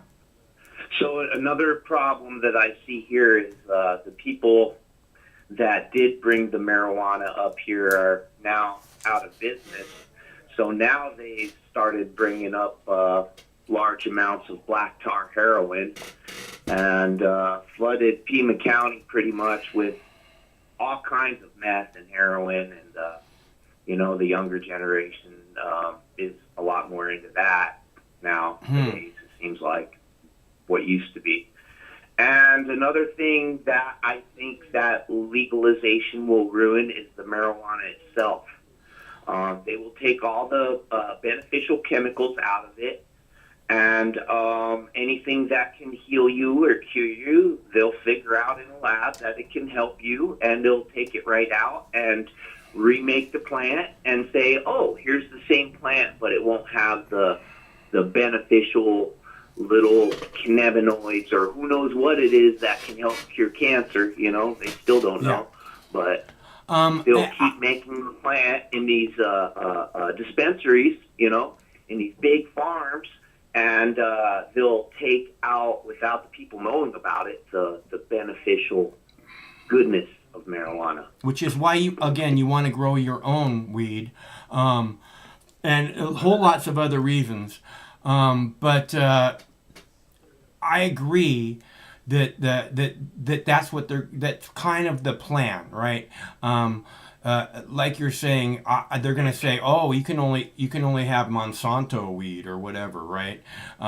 They're going to take strains like wedding cake or, you know, cotton candy, and they're going to say, oh, well, those strains are focused towards children. You can't have those strains anymore, you know, and on and on and on. You can't have gummy fucking, you know, edibles because that's what children are looking for.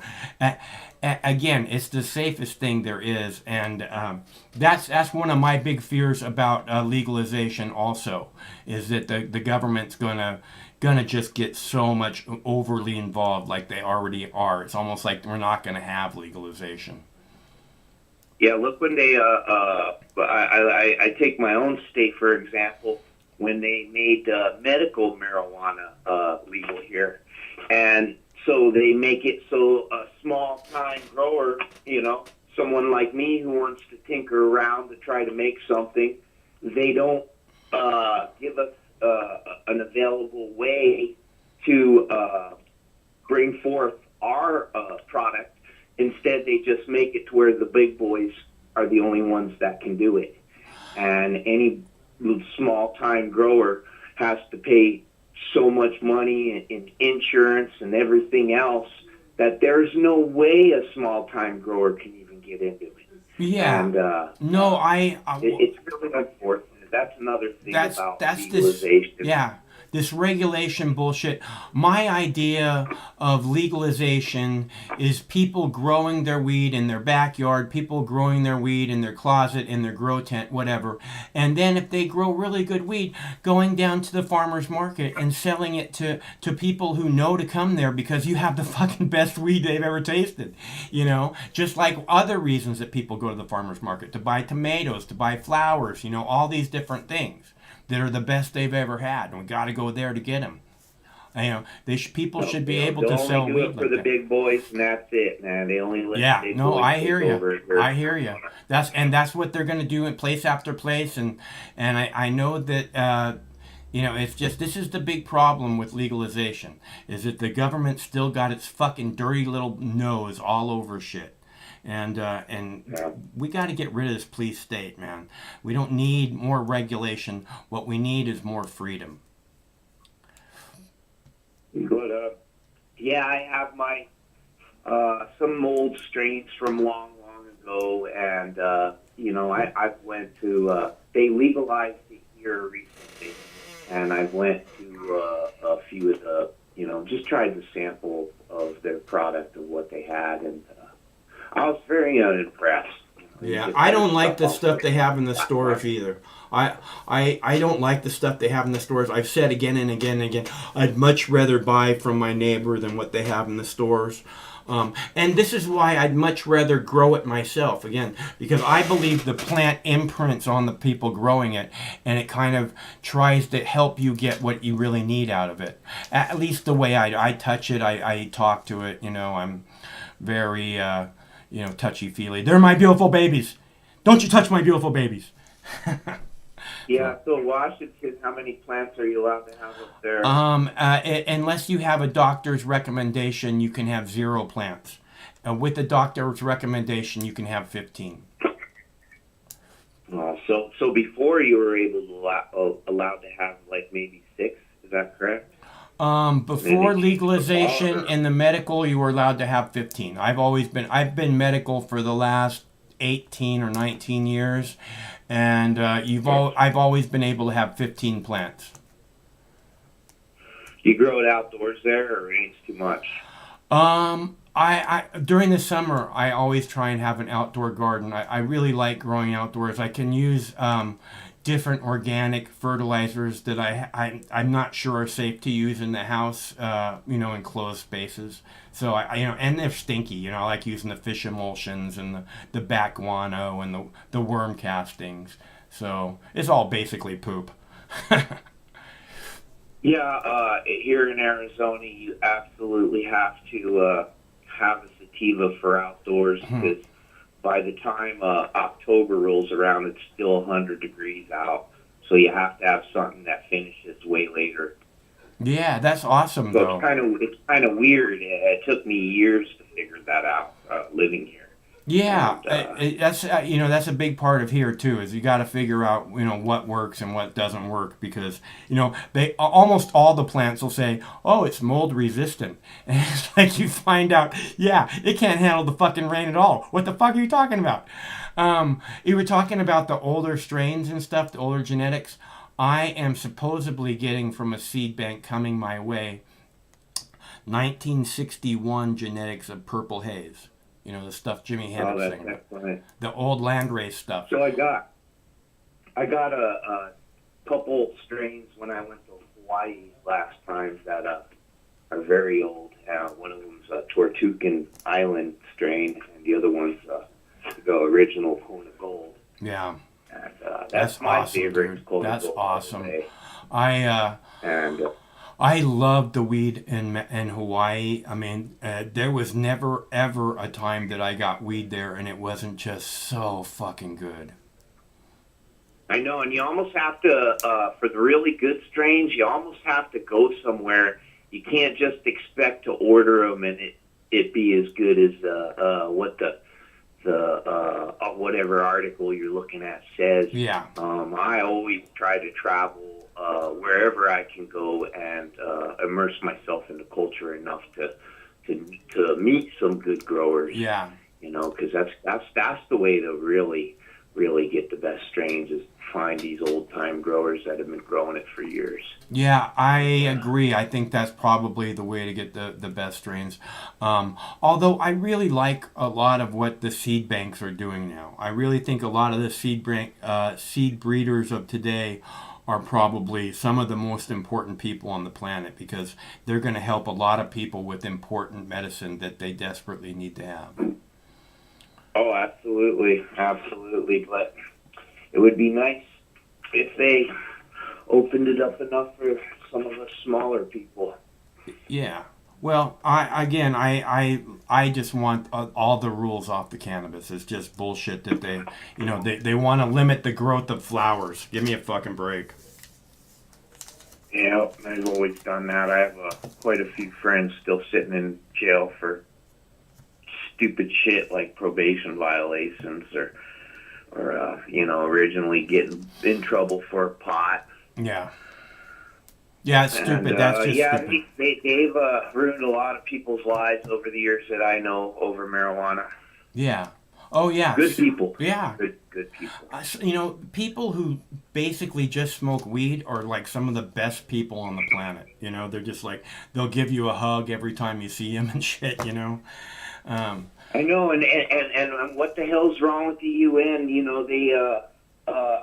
They say, oh, these human rights and everything, to handicap a person from a freaking job, and stop them from working, just because they decide to smoke a plant. It has got to be one of the cruelest violations I have ever seen in my life. It's not just. And I've been left out of so many jobs that I attempted to get just because I smoke marijuana. And what kind of human being wants to look through my urine to see what's inside of my urine?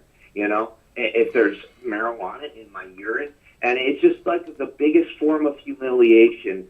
And I don't know what people would say if they traveled forward in time from like 100 years ago. If they saw the way society is, they would think we're a joke.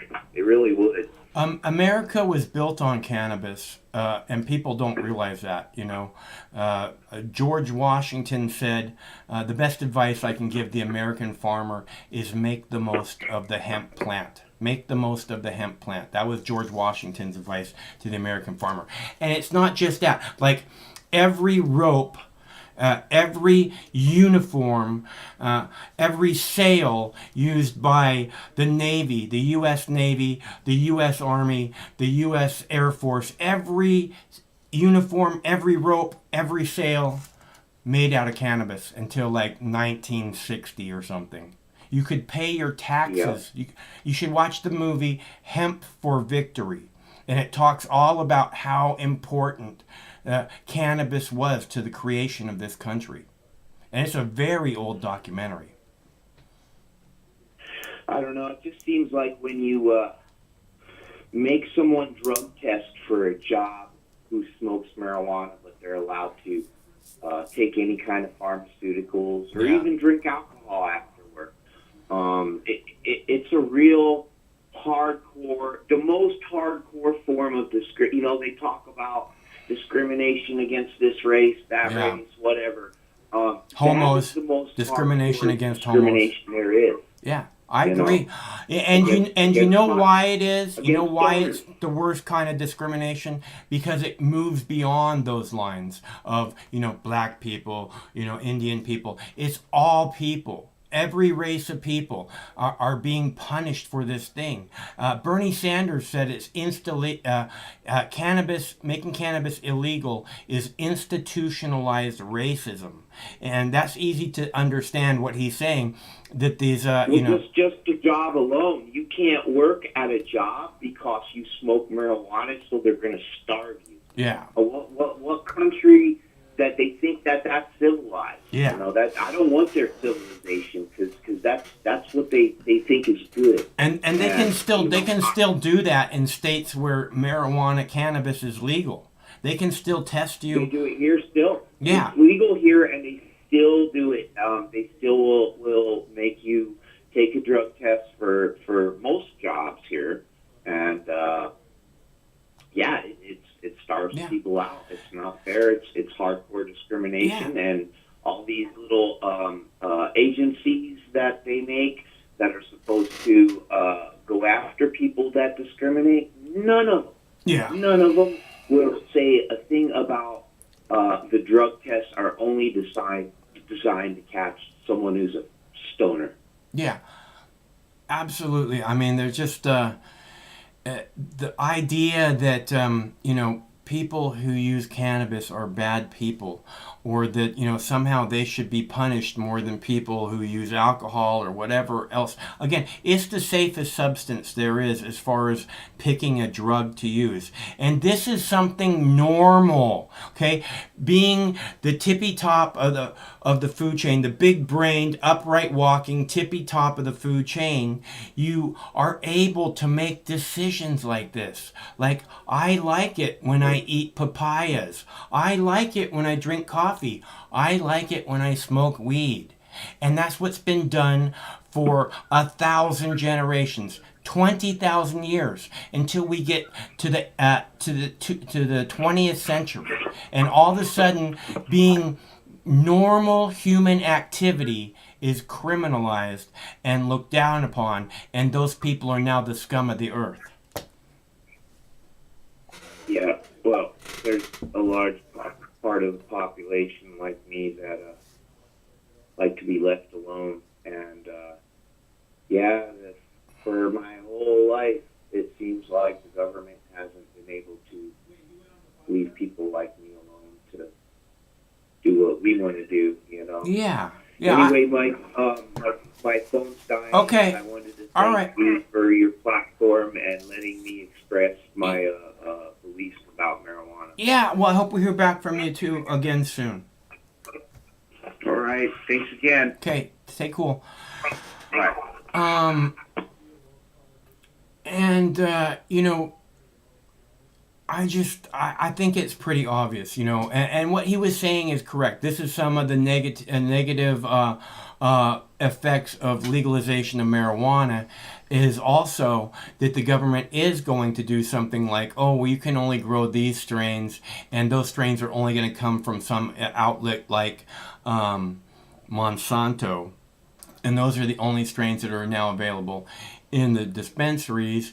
And like he's saying, they're going to do something weird with the genetics, and you certainly can't have strains like lemon haze or do-si-do or Girl Scout cookies. We can't have that. Only attracts children, so they're going to be like this real clamp down. They're going to go, oh, look, we're giving you this freedom, and then it's going to be clamped down on. But you can only do this, but you can only do that, but you can only have 2 grams a day. Fuck the police. Fuck the police state. Give us our freedom in the land of the free, and stop punishing good people for being human, for what 1,000 generations of humans did before them. Recognize the truth. Stop buying into the police state bullshit, and become an aware being that understands, this is the safest drug there is, that understands every day 1 million women get raped. Not just women, but 1 million women get raped every day because they had one drink too many, instead of using the safest drug there is. Recognize what it is I was saying about these stories where we see, this person who tried everything that the medical community had to help them. This person who had cancer, and they went to doctor after doctor and took treatment after treatment, and nothing helped them. And then out of desperation, they turned to cannabis, and their cancer went away. And every time I hear a story like that, I think, gee, it's too bad you waited to have the cannabis until you got the cancer, because if you had started with the cannabis like you're supposed to, like humans are supposed to, like our endoid cannabinoid system makes perfectly obvious that humans are supposed to, you probably never would have got the cancer in the first place. And that's what our government is doing to the good people of this country. And it's not just to this country, because the government of the United States has done it to all the countries around the world. They went to the United Nations and they passed whatever it is they passed, resolution in the United Nations that said any country that has legal cannabis, this is what the United States forced through the United Nations, any country that has legal cannabis is not eligible for any funds from the United Nations, any kind of assistance, any kind of aid. That's what the United States government did to the entire fucking world. They criminalized every person on the fucking planet for doing what 1,000 generations did before them. They criminalized every person on the planet for being human. And they took away this incredibly important substance that, again, you have cannabinoid receptors all throughout your brain, all throughout your entire body, that helps you heal. This is why the cancer goes away, because it's not just in your brain, it's throughout your entire body. You need this substance. If you don't know what the endocannabinoid system is, I highly recommend that you look it up. Not only look it up, you should look in images. You should look in the Google images. Type in endocannabinoid system and then look at the images, and you'll see all these pictures of the receptors all throughout the brain, of the receptors all throughout your body. And you begin to maybe just a little bit understand the importance of this completely safe substance. All right, thanks so much for tuning in. My name's Mike. We do this every Monday through Friday, which at 7 p.m. Pacific time, which means we'll be back tomorrow, same Mox time, same Mox channel. And I hope we see you there, because it's always better when you're here. And I hope you remember that, because the truth is, it would be completely meaningless without you. I'd just be sitting here talking to myself. What good would that be? So I hope we see you tomorrow and lots of days after that. Thanks so much for tuning in. Stay cool. One of these days, this failed drug war is gonna end. Do your best to stay cool till then. No matter which mouth you feed on a two-headed snake, it still shits the same turd. But lucky for you, you have Mox News. More than 10 years. More than 60,000 videos. Mox News has been filtering the nonsense and illuminating the bullshit from your mainstream media. Turn off your TV and turn on to Mox News. For over a decade, documenting the socio-political events that have etched and carved the pathways that define today's modern mess, Mox News has been providing clarity while faithfully bringing you today's relevant stories, 100% commercial-free and subscription-free. And just like Lady Liberty vows to remain free. But at this time, we're asking you for your help, your patronage, and your support to keep the lights on and the videos rolling. For less than 17 cents per day, you can become a basic subscriber, knowing that your donation is truly making a difference that will help continue bringing the news stories that make a difference in your life. Turn on, tune in, and drop a couple dimes today by clicking the link below or visiting moxnews.com and show your support at any level. From a single one-time donation or dedicated monthly subscriber, do it now in less than 2 minutes. All donations are safe, securely processed, and verified using PayPal, Visa, MasterCard, American Express, or Discover Card. As always, we're sure you'll find something of interest each and every day. This holiday season, give the gift of Mox. moxnews.com.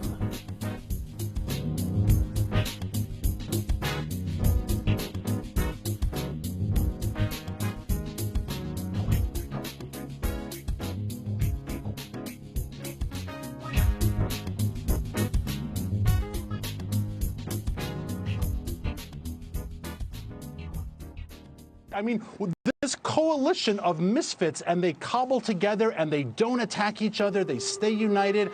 I wish the coalition of misfits, and they cobble together and they don't attack each other. They stay united. Coalition of misfits, and they cobble together and they don't attack each other. They stay united. Coalition of misfits, and they cobble together and they don't attack each other. They stay united. Coalition of misfits, and they cobble together and they don't attack each other. They stay united. Coalition of misfits, and they cobble together and they don't attack each other. They stay united. Coalition of misfits, and they cobble together and they don't attack each other. They stay united. Coalition of misfits, and they cobble together and they don't attack each other. They stay united. Coalition of misfits, and they cobble together and they don't attack each other. They stay united. Coalition of misfits, and they cobble together and they don't attack each other. They stay united. Coalition of misfits, and they cobble together and they don't attack each other. They stay united. Coalition of misfits, and they cobble together and they don't attack each other. They stay united. Coalition of misfits, and they cobble together and they don't attack each other.